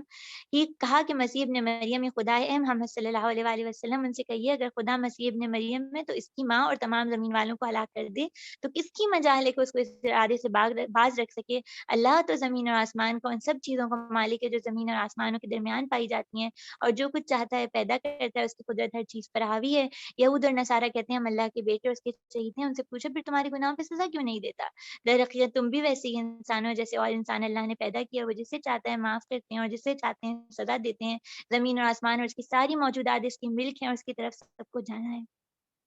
اہل کتاب ہمارے رسول ایسے وقت تمہارے پاس آئے اور دین کی واضح تعلیمات تمہیں دے رہا ہے جبکہ رسولوں کی آمد کا سلسلہ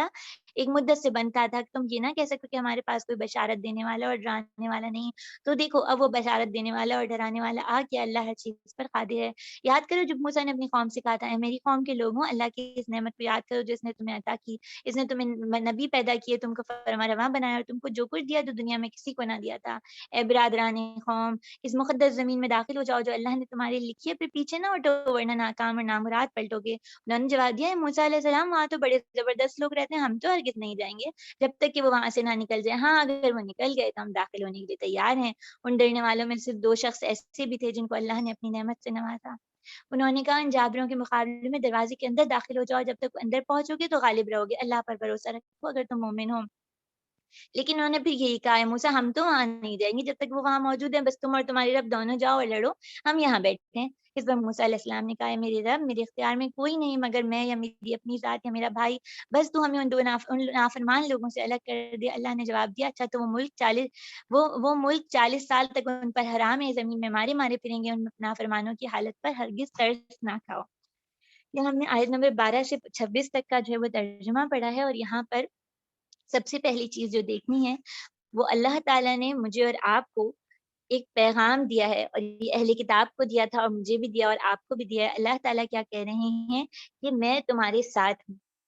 لیکن میں اللہ ہمارے ساتھ کب ہیں، اور اللہ کا تعارف پورا آپ کے اور میرے ذہن میں ہونا چاہیے۔ اللہ وہ ہستی ہیں جو اس دنیا میں جو اس وقت وبا بھی پھیلی ہے، اللہ کا ایک کن اس پوری وبا اور ان تمام ریسٹرکشنز کو ہٹا سکتا ہے اور دنیا کو واپس اپنی اصلی درست اور اچھی حالت میں لا سکتا ہے۔ اللہ کس کے ساتھ ہیں؟ اس پکار پہ کون لبیک کرے گا؟ اللہ ان کے ساتھ ہیں جو نماز کو قائم کرتے ہیں اور جو زکوٰۃ کو دیتے ہیں اور جو رسولوں پر ایمان لاتے ہیں اور رسولوں کی مدد کرتے ہیں۔ رسولوں کی مدد کیسے کرتے ہیں؟ رسولوں نے جو پیغام لائے تھے، جو اللہ کے بندوں کو اللہ سے جوڑنے کی کوشش کی تھی، اس مشن کو، ان کے اس کام کو جاری رکھنا یہاں تک کہ میں اور آپ واپس اللہ رب العالمین کے پاس لوٹ جائیں، یہ وہ چیز ہے، یہ وہ مدد ہے جو ریکوائرڈ۔ جو یہ کام کرے گا اللہ اس کے ساتھ ہے۔ اور قرض حسنہ گزشتہ آیات میں آیا تھا، آپ سب کے ذہن میں ہوگا۔ یہ وہ دعوت ہے، یہ وہ سیڑھی ہے، یہ وہ پکار ہے جس پہ اگر ہم چلیں گے، اور یہ اکیلے چلنے والا راستہ نہیں ہے۔ اللہ تعالیٰ، آپ نے سورہ نساء میں بھی دیکھا ہوگا اور بعد میں بھی آگے بھی مقامات پہ آئے گا، یہ وہ راستہ ہے جو بحیثیت امت ہمیں مل کے کرنا ہے۔ ایک شخص کے کرنے سے یہ کام نہیں ہوگا، کیونکہ آگے جو واقعہ آ رہا ہے اس میں آپ دیکھیے گا کہ ٹیم کی کتنی ضرورت ہے، صالح افراد کے گروپ کی، ایسے لوگوں کی جو مل کے ایک نیکی کا کام کرے، ان کے بغیر کام نہیں ہوتا۔ آیت نمبر 20 تا 26 میں ایک واقعے کا ذکر ہے۔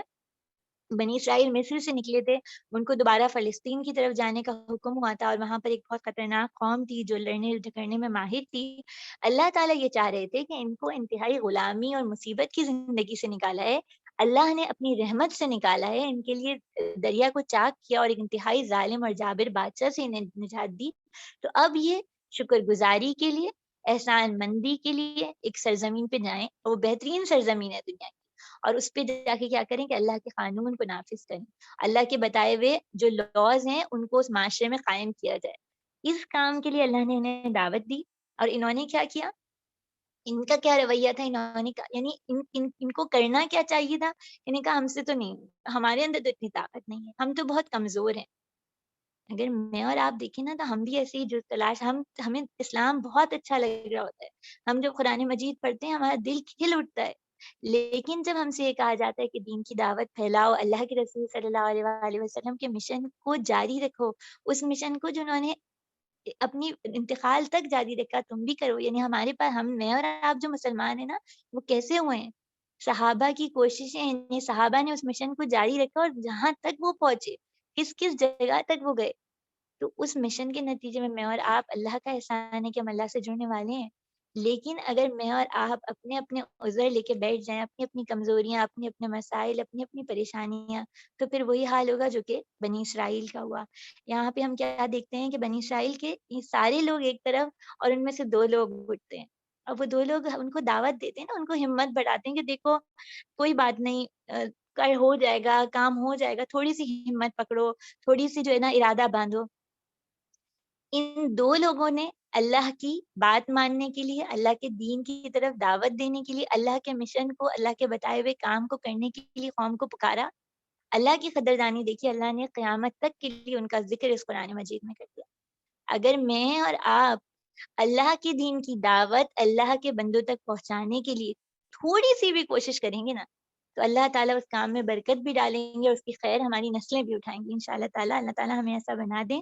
اور یہ بات ہمیشہ یاد رکھیے گا کہ دین کا کام چاہے بہت بڑا ہو اور جو بالکل امپاسبل نظر آ رہا ہو، چھوٹا کام بھی بعض دفعہ ہوتا ہے، کوئی ہمیں کہے کہ میسج فارورڈ کر دو تو بھی ٹھیک ہے، اور کوئی بہت بڑی ذمہ داری آپ کے حوالے کر دی جائے، میرے حوالے کر دی جائے، تو اس میں کبھی یہ سوچ لینا کہ ہم یہ کام نہیں کر سکتے، یہ ایسا ہو نہیں سکتا۔ اللہ چاہیں تو اللہ اپنی مدد سے، اپنی نصرت سے بدر کا میدان میرے اور آپ کے سامنے کھلا ہے نا، 313 ایک بڑی جماعت پہ حاوی آ جاتے ہیں۔ تو جو بھی کام دین کے حوالے سے آپ کو یا مجھے دیا جائے، ہم اللہ پر توکل کرتے ہوئے اس کام کی ذمہ داری اٹھائیں، اللہ اس کام کو کروا دیں گے۔ پھر اسی طرح اس بات کو دیکھیے گا کہ حضرت موسیٰ علیہ السلام نے کس محبت سے بولا تھا نا، اے میری برادران قوم، کیا انداز ہے، کیا محبت ہے، اور قوم کا رویہ، وہ تو مستقل ہی کیا کچھ کرتے تھے۔ حضرت موسیٰ علیہ السلام کی دکھ کی شدت کیا میں اور آپ محسوس کر سکتے ہیں؟ مجھے اور آپ کو اللہ تعالیٰ کہتے ہیں تمام رسولوں پہ ایمان لانا۔ یہ ایمان کیسے ہے؟ ان سے رشتہ محبت استوار کرنا ہے۔ جس نے انہیں دکھ دیا، جس نے انہیں ستایا، میں اور آپ کے اسی کی محبت میں مبتلا تو نہیں ہے، انہی کے طریقوں کو تو نہیں اپنا رہے۔ اس پہ میرا اور آپ کا غور کرنے کا مقام ہے اور سوچنا ہے۔ پھر اسی طرح پیاری بہنوں یہ دیکھیے کہ یہ نہیں ہوا، نبی تھے اس وقت کی سب سے، اس زمین پہ جب ایک نبی موجود ہوتے ہیں، وہ اس سرزمین کی سب سے پوری دنیا میں سب سے محترم اور مبارک ہستی ہوتے ہیں، وہ نبی تھے، ان کے ساتھ ان کے بھائی تھے اور ساتھ میں 2 ساتھی تھے، لیکن نہیں ہوا کہ وہ ایک ملک میں اسلام قائم ہو جائے، وہاں پہ اللہ کا قانون نافذ ہو جائے. کیوں؟ کیونکہ اللہ کے قانون نافذ کرنے کے لیے کسی جگہ پر اللہ کا قانون چلنے کے لیے ضروری ہے کہ بہت سارے افراد تیار ہوں، پوری ٹیم بلڈ ہو، تمام لوگوں کی کردار سازی ہو، تبھی وہ نتیجہ آ سکتا ہے، تبھی ایسا ہو سکتا ہے کہ واقعتاً اللہ کو رب مانا جائے اور اللہ کے بتائے ہوئے طریقے پہ چلا جائے. تو پھر یہیں سے میرے اور آپ کے لیے سوچنے کا مقام ہے نا کہ میں اور آپ اس تلاش میں ہیں کہ کوئی ہمیں بھی مل جائے صالح افراد کا گروہ جس سے ہم جڑ جائیں اور اپنی جان اور مال تن دھن سے اپنی توانائیاں اس کے لیے لگائیں. تو بس پھر یہ چیز ہے. اور پھر اس میں صحابہ کا بھی رویہ یاد رکھیے گا، ان کا کیا معاملہ تھا جب اللہ کے رسول صلی اللہ علیہ وآلہ وسلم نے انہیں پکارا تھا. پھر ہم اس کے بعد جو ہے رکو نمبر 9 اور 10 کا مطالعہ کر لیتے ہیں انشاءاللہ. اور ذرا انہیں آدم کے 2 بیٹوں کا قصہ بھی 10 سنا دو. جب دونوں نے قربانی کی، ان میں سے ایک کی قربانی قبول ہو گئی، دوسرے کی نہ کی گئی. اس نے کہا میں تمہیں مار ڈالوں گا. اس نے جواب دیا اللہ تو متقین کی نظر قبول کرتا ہے، اگر تو مجھے قتل کرنے کے لیے ہاتھ بڑھائے گا تو میں تجھے قتل کرنے کے لیے ہاتھ نہ بڑھاؤں گا. میں اللہ سے ڈرتا ہوں، میں چاہتا ہوں میرا اپنا گناہ تو سمیٹ لے. اور دوزخی بن کے رہے. ظالموں کے ظلم کا یہی ٹھیک بدلا. آخرکار اس کے نفس نے اپنے بھائی کا قتل اس کے لیے آسان کر دیا اور اسے مار کے ان لوگوں میں شامل ہو گیا جو نقصان اٹھانے والے ہیں. پھر اللہ نے ایک کوا بھیجا زمین کھودنے لگا تاکہ اسے بتائے کہ اپنے بھائی کی لاش کیسے چھپائی. دیکھ کے وہ بولا افسوس مجھ پہ، میں اس کوے جیسا بھی نہ ہوا کہ اپنے بھائی کی لاش چھپانے کی تدبیر کرتا. وہ اپنے کیے پہ پچھتایا. اس وجہ سے بنی اسرائیل پہ ہم نے فرمان لکھ دیا کہ جس کسی نے انسان کو ان کے بدلے زمین میں فساد پھیلانے کے سوا کسی اور وجہ سے قتل کیا، اس نے گویا تمام انسانوں کو قتل کر دیا. اور جس کسی نے ایک کی جان بچائی، اس نے گویا تمام انسانوں کو زندگی بخش دی. مگر ان کا یہ حال ہے کہ ہمارے رسول پیدر پہ ان کے پاس کھلی ہدایات لے کے آتے ہیں، پھر بھی ان میں بکثرت لوگ زمین میں زیادتیاں کرنے والے ہیں. اور جو لوگ اللہ اور اس کے رسول سے لڑتے ہیں اور زمین میں تگ و دو کرتے ہیں کہ فساد برپا کریں، ان کی سزا یہ ہے کہ قتل کیے جائیں یا سولی چڑھائے جائیں، ان کے ہاتھ اور پاؤں مخالف سمتوں سے کاٹ دیے جائیں، وہ جلا وطن کر دی جائیں. یہ ذلت اور رسوائی ان کے لیے دنیا میں اور آخرت میں اس سے بھی بڑی سزا ہے. مگر جو لوگ توبہ کریں اور قبل اس کے ان پہ قابو پاؤ، تمہیں معلوم ہونا چاہیے کہ اللہ معاف کرنے والے اور رحم فرمانے والے ہیں. اے لوگوں جو ایمان لائے ہو، اللہ سے ڈرو، اس کی جناب میں بایابی کا ذریعہ تلاش کرو، اس کی راہ میں جد و جہد کرو، شاید کہ تمہیں کامیابی نصیب ہو جائے. خوب جان لو کہ جن لوگوں نے کفر کا رویہ اختیار کیا، اگر ان کے قبضے میں ساری زمین کی دولت اور اتنی ہی اس کے ساتھ اور وہ چاہیں کہ اس کو فدیے میں دیکھ کے روز قیامت بچ جائیں، تب بھی وہ ان سے قبول نہ کی جائے گی اور انہیں دردناک سزا ملے گی. اللہ تعالیٰ ہم سب کو اس اپنی پناہ میں رکھے، آمین ثم آمین. وہ چاہیں گے کہ دوزخ کی آگ سے نکل بھاگیں، مگر وہ نہ نکل سکیں گے، انہیں قائم رہنے والا عذاب دیا جائے گا. اور چور خواہ مرد ہو یا عورت، دونوں کے ہاتھ کاٹ دو. یہ ان کی کمائی کا بدلہ ہے اللہ کی طرف سے، عبرتناک سزا. اللہ کی قدرت سب پر غالب ہے اور وہ دانا بھی نہ ہے. پھر جو ظلم کرنے کے بعد توبہ کرے اور اپنی اصلاح کر لے تو اللہ کی نظر عنایت پھر اس پر مائل ہوگی. اللہ بہت درگزر کرنے والے اور رحم فرمانے والے ہیں. کیا تم نہیں جانتے اللہ زمین اور آسمان کی سلطنت کے مالک ہیں، جسے چاہیں سزا دیں اور جسے چاہیں معاف کر دیں، ہر چیز کا اختیار رکھنے والے ہیں. پیغمبر صلی اللہ علیہ وآلہ وسلم ہم آپ کے لیے باعث رنج نہ ہوں وہ لوگ جو کفر کی راہ میں بڑی تیز گامی دکھا رہے ہیں، خواہ ان میں سے جو منہ سے کہتے ہیں ایمان لائے مگر دل ان کے ایمان نہیں لائے، یا ان میں سے جو یہودی بن گئے جن کا حال یہ کہ جھوٹ کے لیے کان لگاتے ہیں دوسرے لوگوں کی خاطر، جو تمہارے پاس کبھی نہیں آئے سنگن لیتے پھرتے ہیں. کتاب اللہ کے الفاظ کو ان کا صحیح محل متعین ہونے کے باوجود معنی سے پھرتے ہیں اور لوگوں سے کہتے ہیں اگر تمہیں یہ حکم دیا جائے تو مانو، نہیں تو نہ مانو. جسے اللہ ہی فتنے میں ڈالنے کا ارادہ کرے تو اس کو اللہ کی رفت سے بچانے کے لیے تم کچھ نہیں کر سکتے. وہ لوگ ہیں جن کے دلوں کو اللہ نے پاک نہ کرنا چاہا، ان کے لیے دنیا میں رسوائی اور آخرت میں سخت عذاب ہے. جھوٹ سننے اور حرام کے مال کھانے والے ہیں. لہٰذا اگر یہ تمہارے پاس اپنے مقدمات لے کے آئیں تو تمہیں اختیار دیا جاتا ہے کہ چاہو ان کا فیصلہ کرو، ورنہ انکار کر دو تو تمہارا بگاڑ نہیں سکتے، اور فیصلہ کرو تو پھر ٹھیک ٹھیک انصاف کے ساتھ کرو. اللہ انصاف کرنے والوں کو پسند کرتا ہے. اور تمہیں کیسا حکم بناتے ہیں جب ان کے پاس تورات موجود ہے جس میں اللہ کا حکم ہے، اور یہ اس سے منہ موڑ رہے ہیں. دراصل کی بات یہ ہے کہ لوگ ایمان نہیں رکھتے. رکو نمبر 10 ہے، تقریباً 43 تک اس کی آیات نہیں ہے. اور اوپر ہمارے پاس 2 بھائیوں کا قصہ ہے، موسیٰ اور ہارون علیہ السلام کا، نیکی میں ایک دوسرے کے ساتھ ساتھ. نیچے بھی 2 بھائی ہیں، حابیل اور قابیل. پہلی چیز جو مجھے اور آپ کو سوچنی ہے کہ ہماری زندگی کی ابتدا میں شیطان نے کیوں رب کے حکم سے انکار کیا تھا؟ اس کے دل میں تکبر اور حسد تھا. یہی تکبر اور حسد بنی اسرائیل کو لے ڈوبا. اللہ تعالیٰ مزید اس طرف مجھے اور آپ کو لے جا کے دکھا رہے ہیں کہ جب جب انسان حسد کا شکار ہوتے ہیں اور اپنے آپ کو اہم سمجھنے لگتے ہیں اور اپنی ہی بڑائیوں پہ اترانے لگتے ہیں تو اس کا نتیجہ کیا ہوتا ہے. حابیل اور قابیل کا قصہ ہے. ان میں سے یعنی یاد رکھیے گا، قابیل خوف سے، قابیل نے قتل کیا تھا، قتل بھی خوف سے. تو قابیل نے حابیل کا قتل کر دیا تھا اس بنا پہ کہ حابیل کی جو وہ تھی نظر تھی، قربانی تھی، وہ قبول ہو گئی تھی۔ یہاں جو اللہ تعالیٰ نے میرے اور آپ کے لیے ایک چیز پوائنٹ کی ہے وہ یہ ہے کہ اللہ تعالیٰ یتقبل اللہ من المتقین، اللہ تعالیٰ نے اس کی قبول کرتے ہیں جو تقوی والے ہوتے ہیں۔ یہاں تقوی کا ذکر ہے، اللہ سے ڈرنے کا ذکر ہے۔ جو اللہ سے ڈرتے ہیں اللہ ان کی چھوٹی چھوٹی کوشش کو قبول کر لیتے ہیں، اور جو اللہ سے نہیں ڈرتے نا وہ بڑی بڑی قربانیاں دیتے ہیں تو بس وہ دنیا میں ہی رہ جاتی ہیں، آخرت میں کچھ ملنے والا نہیں ہوتا۔ پھر یہاں پہ غور کیجیے گا کہ حسد کی بنا پہ ایک قتل ہو جاتا ہے۔ یہ قتل آسان کام نہیں ہے نا، گریجولی انسان کے دل میں کوئی آگ سی یعنی جھلس رہی ہوتی ہے جو اس کے دل کو اتنا سیاہ کر دیتی ہے کہ وہ دوسرے انسان کو زندگی سے دور کر دیتا ہے۔ میں اور آپ یہ سوچیں کہ ہمارے معاشرتی رویوں میں، ہماری ذات میں، تو سب سے پہلے یہ کہ کیا ہم خود کسی سے حسد کا شکار تو نہیں ہے، اور اس کا کیسے پتہ چلے گا کہ میں کسی سے حسد کرتی ہوں؟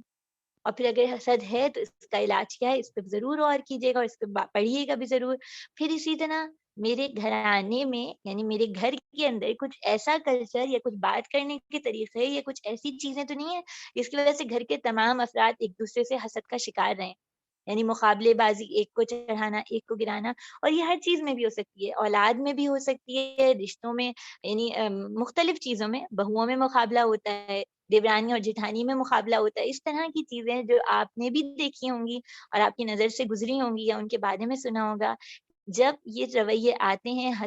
حسد کا رویہ پیدا ہوتا ہے تو پھر اس کا نتیجہ بھی جو ہے نا وہ اچھا نہیں ہوتا۔ قتل تو خیر بہت آگے کی چیز ہے، لیکن ویسے انسان روحانی طور پہ بھی دوسروں کو قتل کرنے اور دوسروں کو گرانے کی کوشش کرنے لگتا ہے، تو اس پہ مجھے اور آپ کو فوکس کرنا چاہیے۔ پھر یہاں پہ جو چیز ہے اللہ تعالیٰ نے یہاں پہ بتایا کہ اگر ایک انسان کو قتل کیا گیا تو گویا کہ تمام انسانیت کو بچایا، اور ایک انسان کو بچایا گیا تو گویا تمام انسانیت کو بچایا گیا۔ سوال اچھا یہاں پہ ایک چیز جو رہ گئی مجھ سے وہ یہ تھی، کوے کے حوالے سے بات آئی تھی۔ اللہ تعالیٰ نے یہ بتایا تھا کہ جب قابیل نے قتل کر دیا تو اس کو اب یہ نہیں سمجھ آیا کہ کیسے تدفین کریں، یہاں بھی اللہ نے مدد کی اور کوے کو بھیجا۔ اللہ تعالیٰ نے کوے کے ذریعے راستہ سجھایا، اور کوے کے اندر اپنی جنس سے ایسی محبت، یہاں تو نہیں نظر آتا ہے لیکن آپ نے پاکستان میں ضرور دیکھا ہوگا کہ ایک کوہ مرتا ہے تو سارے کوے آ کے شور مچانے لگتے ہیں، ایک ہنگامہ، ایک ادھم مچا دیتے ہیں۔ ان کے لیے ایک جان کا مرنا اتنی تکلیف کا سبب ہو جاتا ہے۔ میں اور آپ بحیثیت امت مسلمہ ہم کیا کوے سے بھی کچھ سیکھنے والے نہیں ہیں؟ ہمیں تو فرق ہی نہیں پڑتا جان سے کون کون گزر جاتا ہے، اور کچھ تو ہوتے ہیں نا جو جان سے مار کے گزرے جاتے ہیں، کچھ غربت اور افلاس کے ہاتھوں مارے جاتے ہیں۔ میں نے اور آپ نے اپنے لیونگ اسٹینڈرڈ اتنے ہائی کر دیے کہ ہماری وانٹس ہی نہیں ختم ہوتی، ہماری ڈیزائر کی کوئی لمٹ نہیں ہے۔ یہ چیز حل میں مزید کی طرف ایک کے بعد ایک چیز ہم خریدتے چلے جاتے ہیں، اور دنیا میں کتنے ہی میرے اور آپ کے آس پاس کہیں نہ کہیں ایسے افراد موجود ہیں جن کی بیسک نیڈز بھی پوری نہیں ہو پائی۔ یہ خبریں آپ نے بھی پڑھی ہوں گی، نظر سے گزری ہوں گی کہ ایک ماں ہے 4 بچوں کو لے کے خودکشی کر رہی ہے، ایک باپ ہے وہ پل سے کود رہا ہے، کیوں؟ کیونکہ وہ کھلا نہیں پا رہا۔ اور میں اور آپ، ہمارے دسترخوان تو سب سجے ہوئے انواع و اقسام کی غذاؤں سے، تو بس میں اور آپ اپنا جائزہ لیں۔ اور پھر قتل میں ایسا بھی ہو سکتا ہے کہ انسان کی جان تو باقی رہے، اس کی بھوک بھی مٹا دی جائے، بھوک مٹانے والے بھی بہت NGOs بھی موجود ہیں، بہت ادارے کام کرتے ہیں، لیکن اس کو ذہنی طور پہ قتل کر دیا جائے، اس میں اور جانور میں کوئی فرق نہ رہے، وہ یہی سمجھے کہ میری زندگی کا مقصد ہے کھانا پینا سونا جاگنا اور بس عیش عیاشی۔ اس وقت انسانوں کو نظریاتی طور پہ بھی قتل کیا جا رہا ہے۔ اگر چاہے بھوک اور پیاس اور افلاس سے مارے ہوئے انسان کو بچانا ہو، یا قتل کو روک دینا ہو، یا نظریاتی کسی کو ختم کیا جا رہا ہو، پورے گروہوں کو ختم کیا، صرف مسلمان امت مسلمہ کو نہیں، تمام انسانوں پہ اس وقت ان کے نظریات کو تبدیل، ان کا لائف سٹائل ہی کچھ اور بنایا جا رہا ہے، اس وقت جو لوگ بچانے کے لیے کھڑے ہوں اور اس سوچ کو پروموٹ کر رہے ہوں اور بتا رہے ہوں کہ حق کیا ہے غلط کیا ہے، اور میں اور آپ الگ دوسری سائڈ پہ کھڑے ہو کے ان کی خامیاں نکال رہے ہوں کہ فلاں دیندار لوگوں کے گروہ میں یہ خرابی اور فلاں میں یہ خرابی اور فلاں میں یہ خرابی ہے، پیچھے آیت آئی تھی کہ اللہ تعالیٰ نے مجھے اور آپ کو کہا تھا کہ نیکی اور تقوی کے کاموں میں ایک دوسرے کی مدد کرو۔ تو میرے اور آپ کے لیے سوچنے کے لیے پوائنٹ ہے کہ کیا ہم مددگار ہیں جان بچانے میں؟ ہم بھی ہاتھ لگا کے ہاتھ کھینچ لیتے ہیں کسی کا مرتے ہوئے کا، ڈوبتے ہوئے کا، اور گمراہی کے سمندروں میں ڈوبتے والوں کا، یا ہم مزید جو بچانے والے ہیں ان کو بھی دھکا دے دیتے ہیں؟ یہاں میرے اور آپ کے لیے پھر اسی طرح چوری کے حوالے سے بات آتی ہے، آیت نمبر 38 اور 39 میں اسلامی حدود ہیں، چور کی سزا اس میں طے ہے، چور کی سزا ہاتھ کاٹا جائے گا، لیکن کتنا کاٹا جائے گا کس چوری پہ کاٹا جائے گا؟ کیا ایک کیلا کسی نے چرا لیا تو اس کا بھی ہاتھ کاٹ لیا جائے گا اور بڑے بڑے چور کھلے پھرتے رہیں گے؟ یہ ساری چیزیں اللہ تعالیٰ نے، اللہ کے رسول صلی اللہ علیہ وآلہ وسلم نے بہت وضاحت کے ساتھ بتائی ہیں۔ ہم اکثر یہ سوچتے ہیں ان چیزوں کا ہم سے تعلق نہیں ہے۔ تعلق اس لیے ہے کہ اگر آپ کے گھرانے میں، آپ کے خاندان میں کوئی ایک بچہ بھی کسی یونیورسٹی یا کالج میں جانے والا ہے یا جائے گا یا جا چکا ہے، تو حدود کے بارے میں پڑھیے اور سمجھیے کہ یہ ظالمانہ نہیں ہے، کیونکہ جو دور آ رہا ہے اس میں بچوں کے اندر یہ سوچ انجیکٹ کی جا رہی ہے کہ اسلامی سزائیں ظالمانہ ہیں، قاہرانہ ہیں، ان کو ختم کر دینا بہتر ہے۔ اس سوچ کو آپ چاہے بحیثیت ماں، دادی، ٹیچر، جس دائرے میں ہوں، خالہ، پھپھی، جس دائرے میں ہوں، اپنے خاندان میں موجود بچوں کی سوچ کی اصلاح کے لیے آپ کو اپنی سوچ کو درست کرنا ہوگا، تو مجھے اور آپ کو اس پہ کام کرنا ہے۔ اللہ تعالیٰ نے کچھ حدود طے کیے ہیں ہمارے ہاں۔ ان حدود کا فائدہ کیا ہوتا ہے کہ اگر ایک چور کا ہاتھ کاٹا جائے تو 10 کو سبق مل جاتا ہے۔ ہمارے یہاں ایسا ہوتا ہے کہ چھوٹی، وہ خبر آپ نے بھی پڑھی ہوگی، کسی نے چھوٹی سی چوری کی ہے اور اس کو مار مار کے مار دیا گیا، اور بڑے بڑے چور ملک کے لیڈر بنے بیٹھے ہوتے ہیں اور ان کو کچھ نہیں کہا جاتا۔ تو جب اس طرح کی افراتفری ہو اور اسلامی سزاؤں کو نہ نافذ کیا جائے تو معاشرے میں گھبراہٹ اور پریشانی اور ظلم کا نظام ہوتا ہے۔ اس پہ ہمارے سب کے لیے سوچنے کی چیز ہے۔ پھر اس کے بعد جی ہم رکوع جو ہے وہ، اس کے بعد ہم رکوع نمبر 11 اور 12 کا ترجمہ پڑھ لیتے ہیں۔ اگر ہم اس کے مکمل نکات نہیں دیکھ سکے، یہ بہت امپورٹنٹ، یہ ہمارے پاس رکوع کا آغاز ہو رہا ہے، یہ نفاذ شریعت کے حوالے سے رکوع آئیں گی، ایک کے بعد ایک تقریباً 9 رکوع ہیں، اور ان تمام رکوع میں یہ بات رکھیں گے اللہ تعالیٰ ہمارے سامنے کہ جب اللہ کے حکم کو ماننا کیوں ضروری ہے، اور صرف تنہا نہیں، اجتماعی طور پہ سب مل کے بحیثیت قوم بھی، بحیثیت فرد اور معاشرہ، یہ ساری چیزیں ہیں۔ یہ سب سے پہلے رکوع نمبر 11 دیکھ لیتے ہیں۔ ہم نے تورات نازل کی جس میں ہدایت اور روشنی تھی، اور سارے نبی جو مسلم تھے اس کے مطابق یہودی بن جانے والوں کے فیصلوں کا، معاملات کا فیصلہ کرتے تھے۔ اس طرح ربانی اور احبار بھی اسی فیصلے پہ مدار رکھتے تھے، کیونکہ کتاب اللہ کی حفاظت کا ذمہ دار بنایا گیا تھا، اور اس پہ وہ گواہ تھی، اے گروہ یہود، تم لوگوں سے نہ ڈرو بلکہ مجھ سے ڈرو، میری آیات کو ذرا ذرا سے معاوضے سے بدلے بیچنا چھوڑ دو، اور جو لوگ اللہ کے نازل کردہ قانون کے مطابق فیصلہ نہ کریں وہی کافر ہیں۔ اور تورات میں ہم نے یہودیوں پر یہ حکم لکھ دیا تھا کہ جان کے بدلے جان، آنکھ کے بدلے آنکھ، ناک کے بدلے ناک، کان کے بدلے کان، دانت کے بدلے دانت، اور تمام زخموں کے لیے برابر کا بدلہ۔ پھر جو قصاص کا اور صدقہ کر دے تو وہ اس کے لیے کفارہ ہے، اور جو لوگ اللہ کے نازل کردہ قوانین کے مطابق فیصلہ نہ کریں وہی ظالم ہیں۔ پھر ہم نے ان پیغمبروں کے بعد مریم علیہ السلام کے بیٹے عیسیٰ کو بھیجا، تورات میں جو کچھ اس کے سامنے موجود تھا وہ اس کی تصدیق سے کرنے والا تھا۔ ہم نے اس کو انجیل عطا کی، اس میں روشنی اور رہنمائی تھی، اور وہ بھی تورات میں سے جو کچھ اس وقت موجود تھا اس کی تصدیق کرنے والی تھی، اور خدا ترس لوگوں کے لیے سراسر ہدایت اور نصیحت تھی۔ ہمارا حکم تھا کہ اہل انجیل اس قانون کے مطابق فیصلہ کریں جو اللہ نے اس پہ نازل کیا، اور جو لوگ اللہ کے نازل کردہ قانون کے مطابق فیصلہ نہ کریں وہی فاسق ہیں۔ ان 3 آیات میں غور کیجیے گا بہنوں۔ پھر اے محمد صلی اللہ علیہ وآلہ وسلم، ہم نے تمہاری طرف یہ کتاب بھیجی جو حق لے کر آئی، اور کتاب میں سے جو کچھ اس کے آگے موجود ہے اس کی تصدیق کرنے والی، اس کے محافظ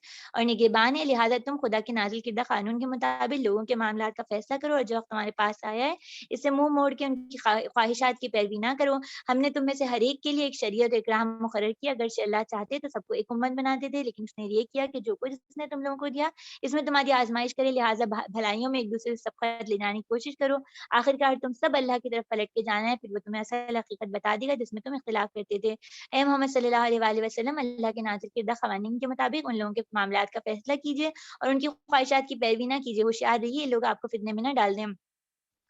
اس ہدایت سے ذرہ برابر منحرف نہ کرنے پائیں جو اللہ نے آپ کی طرف نازل کی۔ پھر اگر یہ منہ موڑ لیں تو جان لیجیے اللہ نے ان کے بعض گناہوں کی پابداش میں ان کو مبتلا مصیبت کرنے کا ارادہ کیا ہے، اور یہ حقیقت ہے ان لوگوں میں سے اکثر فاسق ہیں۔ اگر یہ لوگ اللہ کے قانون سے منہ موڑتے ہیں تو پھر کیا جاہلیت کا فیصلہ چاہتے ہیں؟ حالانکہ جو لوگ اللہ پہ یقین رکھتے ہیں ان کے نزدیک اللہ سے بہتر فیصلہ کرنے والا کوئی نہیں۔ اے لوگوں جو ایمان لائے ہو، یہودیوں اور عیسائیوں کو اپنا رفیق نہ بناؤ، یہ آپس میں ایک دوسرے کے رفیق ہیں، اگر ان میں سے کوئی ان کو اپنا رفیق ہوتا تو اس کا شمار بھی پھر انہی میں، یقیناً اللہ ظالموں کو اپنی رہنمائی سے محروم کرتے ہیں۔ تم دیکھتے ہو جن کے دلوں میں نفاق کی بیماری ہے وہ انہی میں دوڑ دھوپ کرتے پھر رہے ہیں، کہتے ہیں ہمیں ڈر لگتا ہے کہ کہیں ہم کسی مصیبت کے چکر میں نہ پھنس جائیں، مگر بعید نہیں اللہ تمہیں فیصلہ کن فتح بخشے یا اپنی طرف سے کوئی بات ظاہر کر دے تو یہ لوگ اپنے نفاق پہ جسے دلوں میں چھپائے ہیں نادم ہوں گے۔ اور اس وقت اہل ایمان کہیں گے کیا یہ وہی لوگ ہیں جو اللہ کے نام سے کڑی کڑی قسمیں کھا کے یقین دلاتے کہ ہم تمہارے ساتھ ہیں؟ ان کے سب اعمال ضائع ہو گئے، آخر یہ ناکام و نامراد ہو گئے۔ اے لوگوں جو ایمان لائے ہو، اگر تم میں سے کوئی اپنے دین سے پھرتا ہے تو پھر جائے، اور اللہ بہت سے لوگ ایسے پیدا کر دے گا جو اللہ کو محبوب ہوں گے، اور اللہ ان کو محبوب ہوگا جو مومنوں پہ نرم اور کافروں پہ سخت ہوں گے، جو اللہ کی راہ میں جد و جہد کریں گے اور کسی ملامت کرنے والے کی ملامت سے نہیں ڈریں گے۔ یہ اللہ کا فضل ہے، جسے چاہتا ہے عطا کرتا ہے۔ اللہ وسیع ذرائع کا مالک اور وہ سب کچھ جانتا ہے۔ تمہارے رفیق تو در حقیقت صرف اللہ اور اس کے رسول صلی اللہ علیہ وآلہ وسلم اور وہ اہل ایمان ہیں جو نماز قائم کریں اور زکوٰۃ دیں اور اللہ کے آگے جھکیں، اور جو اللہ اور اس کے رسول اور اہل ایمان کو اپنا رفیق بنا لے اسے معلوم ہو کہ اللہ کی جماعت ہی غالب آنے والی ہے۔ آیت ہم نے یہ 56 تک کا مطالعہ کیا، اس میں نفاذ شریعت کیا آئے گا۔ سب سے پہلے 50 سے لے 44 سے 50 تک آپ دیکھیے گا کہ شریعت ہے کیا۔ شریعت جو ہے وہ یعنی وہ زندگی گزارنے کا طریقہ ہے جسے اللہ تعالیٰ نے تجویز کیا اور بندوں کو اس پہ چلنے کا حکم دیا۔ یہ بالکل ایک آسان سی ڈیفینیشن ہے، اور شریعت کے لغوی معنی کیا ہیں اور یہ کیا چیز ہے اس پہ آپ یقیناً تفاسیر میں موجود ہے، بہت اطمینان سے آپ اس پہ پڑھ سکتی ہیں۔ بات یہ ہے کہ اللہ نے جو قوانین یا زندگی گزارنے کا طریقہ بتایا وہ کہاں سے ہے اور کہاں تک ہے۔ سب سے چیز ان قوانین پہ بات کرنے سے پہلے مجھے اور آپ کو فوکس کرنا ہوگا، یہ میرے اپنے اوپر سے شروع ہوگا، آپ کی اپنی ذات پہ سے شروع ہوگا، پھر ہمارا گھرانہ، ہمارا خاندان، ہمارا معاشرہ، اور یہ پورے ہر یعنی جس جگہ ایک امت مسلمہ کثیر تعداد میں رہتی ہے وہاں یہ معاشرہ پورا کا پورا یا وہ ملک یا وہ آبادی اس رنگ میں ڈھل جائے گی۔ یعنی کس رنگ میں؟ کہ بندے زندگی اللہ کے بتائے ہوئے طریقے کے مطابق گزاریں۔ پھر یہاں پہ آیت نمبر 44 اور 50 سے لے کر 50 تک بار بار آیات آ رہی ہیں، اور وہ کیا ہیں؟ وَمَن لَّمْ يَحْكُم بِمَا أَنزَلَ اللَّهُ فَأُولَٰئِكَ هُمُ الْكَافِرُونَ۔ جو کوئی اللہ کے بتائے ہوئے طریقے کے مطابق فیصلہ نہیں کرے گا وہ کیا ہے؟ کافر۔ فَأُولَٰئِكَ هُمُ الظَّالِمُونَ، وہ کیا ہیں؟ ظالم۔ فَأُولَٰئِكَ هُمُ الْفَاسِقُونَ، وہ کیا ہیں؟ فاسق۔ 3 دفعہ اللہ تعالیٰ نے، اور اس میں آگے بھی آپ دیکھیے گا، اللہ کے حکم سے انکار، اللہ کے حکم سے انکار فاسق، ظالم اور کافر بنا دیتا ہے۔ پھر ہم سوچیں کہ ہمارے معاشرے میں تو اللہ کے حکم کے تصور بھی نہیں آ پا رہا کہ یعنی کھلے عام ہم دیکھیں ربا کا پورا سودی نظام پوری طرح ہم پر مسلط ہے، اور ہم اس نظام میں ایسے پھنسے ہوئے کہ ہمارے پاس نکلنے کی کوئی راہ سمجھ نہیں آتی، اور بھی بہت کچھ۔ پھر اسی طرح جہاں پہ ہم نے یہ دیکھا تھا کہ آیت نمبر 45 میں اللہ تعالیٰ نے بتایا تھا کہ آنکھ کے بدلے آنکھ، کان کے بدلے کان، اور یہ ساری چیز تھی، وہیں پر ایک بالکل چھوٹی سی قرآن مجید کا ایک بہت خوبصورت اسلوب یہ ہے کہ آیات کے درمیان چھوٹے سے جملے میں پوری زندگی کو درست کرنے کے لیے کوئی ایک فقرہ ہوتا ہے، اور ہم ان سب کو اگر اپنے پاس لکھ لیں تو واقعی ہماری زندگیاں، ہماری شخصیات ویسی بن جائیں جیسے اللہ تعالیٰ کو مطلوب ہے۔ اللہ تعالیٰ یہ کہتے ہیں کہ بدلہ لے سکتے ہو، لیکن اگر اللہ کے لیے معاف کر دو تو پھر یہ تمہارا معاف کرنا تمہارے گناہوں کا کفارہ بن جائے۔ بس ہم یہ سوچیں کہ یہاں تو بڑی بڑی چیزوں کی بات ہے نا، آنکھ کے بدلے آنکھ، کان کے بدلے کان۔ ہم نے ماضی میں کسی کے ہاتھوں تکلیفیں اٹھائیں اور اس کو اپنے دلوں میں چھپا چھپا کے رکھا ہے، جیسے کوئی خزانہ سنبھال کے رکھتے ہیں نا، اور وقتاً فوقتاً نکال کے چیک کرتے رہتے ہیں کہ درد کی کیفیت ہے یا نہیں ہے، اس خزانے میں کہیں کمی تو نہیں آ گئی، اور زیادہ آگے بڑھتے ہیں تو گھر والوں کو بھی بتاتے رہتے ہیں وقت کس نے ہمارے پر کیا کیا ظلم کیا، تاکہ ہسٹری چلتی رہے نا آگے لیگیسی کے طور پہ۔ تو کیا ہم معاف کرنے والے ہیں، یا ہم اس درد اور تکلیف کو سنبھال کے رکھتے ہیں پتہ نہیں کس کام کے لیے؟ بس مجھے اور آپ کو اپنا اپنا جائزہ لینا ہے۔ پھر یہاں پہ شریعت اور منہاج 2 ٹرمینالوجیز آئی تھیں، اور اللہ تعالیٰ نے کہا تھا کہ دین سب کا ایک ہے۔ ان آیت میں ہمیں آیت نمبر 48 یہ ہے، اس میں اللہ تعالیٰ یہ کہہ رہے ہیں کہ دین تو سب کے لیے ایک ہی ہے، لیکن شریعت جدا ہے اور منہاج الگ ہے۔ شریعت کیا ہے؟ یعنی اس بات کو ایسے سمجھیے گا کہ جیسے ڈاکٹر ہوتا ہے نا، وہ میڈیسن کی ڈوز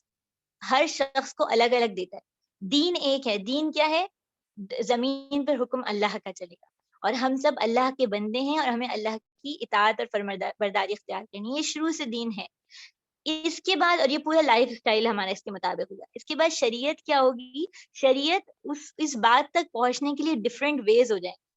یعنی آپ دیکھیے جیسے یہودی بھی روزہ رکھتے تھے، لیکن ان کا روزہ رات کو جیسے ہی سوئے روزہ شروع ہو گیا۔ ہماری شریعت میں سحری آ گئی، یعنی حکم اللہ ہی کا چلے گا، ہم اطاعت اور فرمانبرداری اختیار کریں گے، لیکن وے ڈفرینٹ ہو گیا، یعنی مختلف طریقہ ہو گیا۔ منہاج جو ہے وہ اس کی میتھڈالوجی ہو جائے گی۔ اس کو کس طرح کہیں گے کہ جس طرح ہم دیکھتے ہیں نا، یعنی جیسے اللہ کے رسول صلی اللہ علیہ وآلہ وسلم نے، ہم نے جیسے سورہ نساء میں دیکھا کہ فرد کی تربیت ہوگی، اور پھر وہ اجتماعیت یعنی سوہلے لوگوں سے جڑ جائے گا، اور پھر یہ سوہلے لوگ مل کے پورا ایک معاشرہ، ایک ملک، ایک آبادی بنائیں گے جہاں پہ حکم اللہ کا چلے گا۔ یہ دین اسلام کی میتھڈالوجی یا منہاج۔ اسی طرح ہر اس کا، جیسے ہم عیسیٰ علیہ السلام کا دیکھتے ہیں کہ اگر کسی نے ایک گال پہ تھپڑ مارا دوسرا گال بھی آگے کر دیں، اس طرح وہ شخص جو ہے اس کے دل میں نرمی آ جائے گی۔ اور ہر قوم کا یعنی موسیٰ علیہ السلام کا ہم دیکھتے ہیں کہ ان کی منہاج میں یہ چیز شامل تھی کہ غلام قوم کو آزاد کرا کے وہ لے کے گئے، اور اس کے بعد جو ہے وہ پورا وہ سفر ہمارے سامنے ہے۔ اور ابراہیم علیہ السلام کی منہاج ہم یہ دیکھتے ہیں کہ انہوں نے مختلف مراکز توحید قائم کی نا، اپنی اولاد کو مختلف جگہوں پہ بھیجا اور وہاں پر اللہ کے دین کا اعلان کیا گیا۔ تو اللہ تعالیٰ بتا رہے ہیں شریعت اور منہاج الگ ہو سکتی ہے، یعنی میڈیسن کی ڈوز، اور کسی کو ڈوز الگ، اور جو اس کا یعنی کھانے کا طریقہ ہے وہ الگ دیا جا سکتا ہے، لیکن میڈیسن سیم، بس اس طرح سے چیزیں سمجھ لیجیے۔ پھر آیت نمبر 50 میں اللہ تعالیٰ مجھے اور آپ کو جو بات کہہ رہے ہیں، اور اسی پہ ہم انشاءاللہ اختتام بھی کرتے ہیں اپنا، وہ کیا ہے کہ اللہ تعالیٰ کہہ رہے ہیں وَمَنْ أَحْسَنُ مِنَ اللَّهِ حُکْمًا، اللہ کی حکم سے، اللہ کے بتائے ہوئے بات سے زیادہ خوبصورت، بہترین، ایکسیلنٹ چیز کون سی ہو۔ یہاں پر ہم آج کی کلاس کا اختتام کریں گے۔ یہی میرے اور آپ کے سوچنے کا کے لیے غور و فکر کی بات ہے، کہ واقعی اللہ رب العالمین جس نے مجھے اور آپ کو بنایا، ہمارے جوڑ کو ہماری پیدائش سے پہلے ہم ماؤں کے پیٹ میں اندھیروں میں بہترین ساخت میں ہمیں اور مجھے اور آپ کو پیدا کیا، جبکہ اس وقت انسان کا بچہ بہت سارے جانوروں کے بچوں سے مماثل ہوتا ہے، لیکن بہترین طریقے سے اللہ تعالیٰ پیدا کرتے ہیں، اور اس کے بعد پھر کمزوری سے اس کو ایک طاقت کی دور تک لے آتے ہیں۔ اس تمام دور میں جس رب نے مجھے اور آپ کو سنبھال کے رکھا ہے، کیا اس سے بہترین فیصلہ، بہترین بات کسی اور کی ہوگی؟ اگر کسی اور کی نہیں ہوگی تو پھر میں اپنی خانتہ صالحہ ہونے پہ، حافظہ ہونے پہ راضی ہو جاؤں، پھر میں وراثت کا حصہ اگر کم ہے تو اس پہ بھی راضی ہو جاؤں، اس بات پہ بھی راضی ہوں کہ مجھے وراثت کا حق لینا بھی ہے۔ اور اس میں بھی بہت سے لوگ یہ کہتے ہیں نا، ہم نے حق، ہماری بیٹی نے تو معاف کر دیا، یا ہماری بہن نے معاف کر دیا۔ ہمیں اس سے پتہ چلتا ہے کہ علماء یہ بتاتے ہیں کہ پہلے 1 سال تک وہ وراثت کا حق اس عورت کی تحویل میں دیا جائے گا۔ 1 سال بعد وہ کہے ہاں ٹھیک ہے واپس لے لو، میں نے معاف کر دیا، تو پھر ٹھیک ہے، ورنہ اس طرح کی صرف خالی خالی منہ وہ بیچاری بھی محبت میں کہہ نہیں پاتی، اور اس کو کہہ دیا جاتا ہے معاف کر دیا جائے، ایسا نہیں۔ وراثت کا حق لینا بھی ہے، مہر بھی ہے، اور شوہر کو قوام سمجھنا اور محبت کے ساتھ اس بات کو قبول کر لینا بھی ہے۔ گواہی عادی ہو جائے تو بھی کوئی بات نہیں، اس بات پہ بھی راضی رضا بارضا رہنا ہے۔ اور اللہ کے حکم میں یہ بھی شامل ہے کہ اللہ نے مجھے اور آپ کو یہ کہا کہ نیکیوں میں سبقت لے جاؤ، لوگوں کے ساتھ خیر خواہی کرو، نیکی کی اقسام کی بات کی تو میں اور آپ دیکھیں کہ کیا ہم واقعی اللہ کے حکم کو بہترین سمجھتے ہیں، تو پھر ہمارے گھر کے جو رسم و رواج ہیں، اور ہمارے جو معاملات ہیں، اور ہماری جو سوچ و فکر ہے، اس کو اللہ کے مطابق بنا لیں تو اچھا ہے، اس سے پہلے کہ واپسی کا لمحہ آ جائے۔ اور یہاں پہ اللہ تعالیٰ نے ایک جہالت کے حوالے سے بھی چیز رکھی تھی، میں شاید خود ہی کھولتی ہوں۔ اللہ تعالیٰ نے یہ بات رکھی تھی کہ ہاں کیا اللہ تعالیٰ نے جاہلیت کی بات رکھی کہ جاہلیت کا حکم اچھا ہوگا۔ تو پیاری بہنوں، ابو جہل جاہل نہیں تھا، وہ اپنے وقت کا سردار تھا، اس کی حکمت اور اس کی دانائی بہت اہم سمجھی جاتی تھی۔ اس کی جہالت یہ بن گئی کہ رب کا حکم آیا، اس نے مانا نہیں۔ میں اور آپ بڑی بڑی ڈگریز لے لیں، بہت ریسرچز پڑھ لیں، کوئی کارنامہ انجام دے دیں، لیکن اگر ہم، اور یہی بات ہمارے گھر والوں کے حوالے سے، ہم نے ان کی کامیابی کا کوئی بھی کرائٹیریا مقرر کیا ہو، ہم کوئی بھی اس کا ہم سمجھتے ہوں کہ کامیابی یہ ہے، لیکن کامیابی، اصل کامیابی یہ ہے کہ اللہ کے حکم کی خوبصورتی کو دل و جان سے قبول کریں اور اس کو اپنی زندگی میں نافذ کریں۔ اللہ تعالیٰ اس کام کو ہمارے لیے آسان کریں، ہمارے لیے دین سے جڑنا اور دین پہ عمل کرنا آسان کر دیں۔ اللہ تعالیٰ ہمارے مسائل کو حل کر دیں، ہمیں اپنی رحمتوں کے گھیرے میں رکھیں، ہماری نسلوں میں دین کے چلانے والے اور دین کو لے کے چلنے والے لوگ پیدا کریں۔ اللہ تعالیٰ ہمیں خیر سے وابستہ کر دیں اور ہمیں کبھی خیر سے جدا نہ کریں۔ صالحین کی صحبت عطا فرمائے، آمین ثم آمین۔ جزاک اللہ خیرن کثیرا۔ بہنوں، ہم کفارہ مجلس پڑھ لیتے ہیں، اس کلاس کا اختتام کرتے ہیں۔ سبحانک اللہم و بحمدک، نشہد ان لا الہ الا انت، نستغفرک و نتوب الیک۔ اے اللہ آپ پاک ہیں، آپ ہی کی تعریف ہے، ہم گواہی دیتے ہیں کہ آپ کے سوا کوئی معبود نہیں، ہم آپ سے معافی مانگتے ہیں اور آپ ہی کی طرف رجوع کرتے ہیں۔ آمین ثم آمین۔ جزاک اللہ خیرن کثیرا۔ السلام علیکم و رحمۃ اللہ۔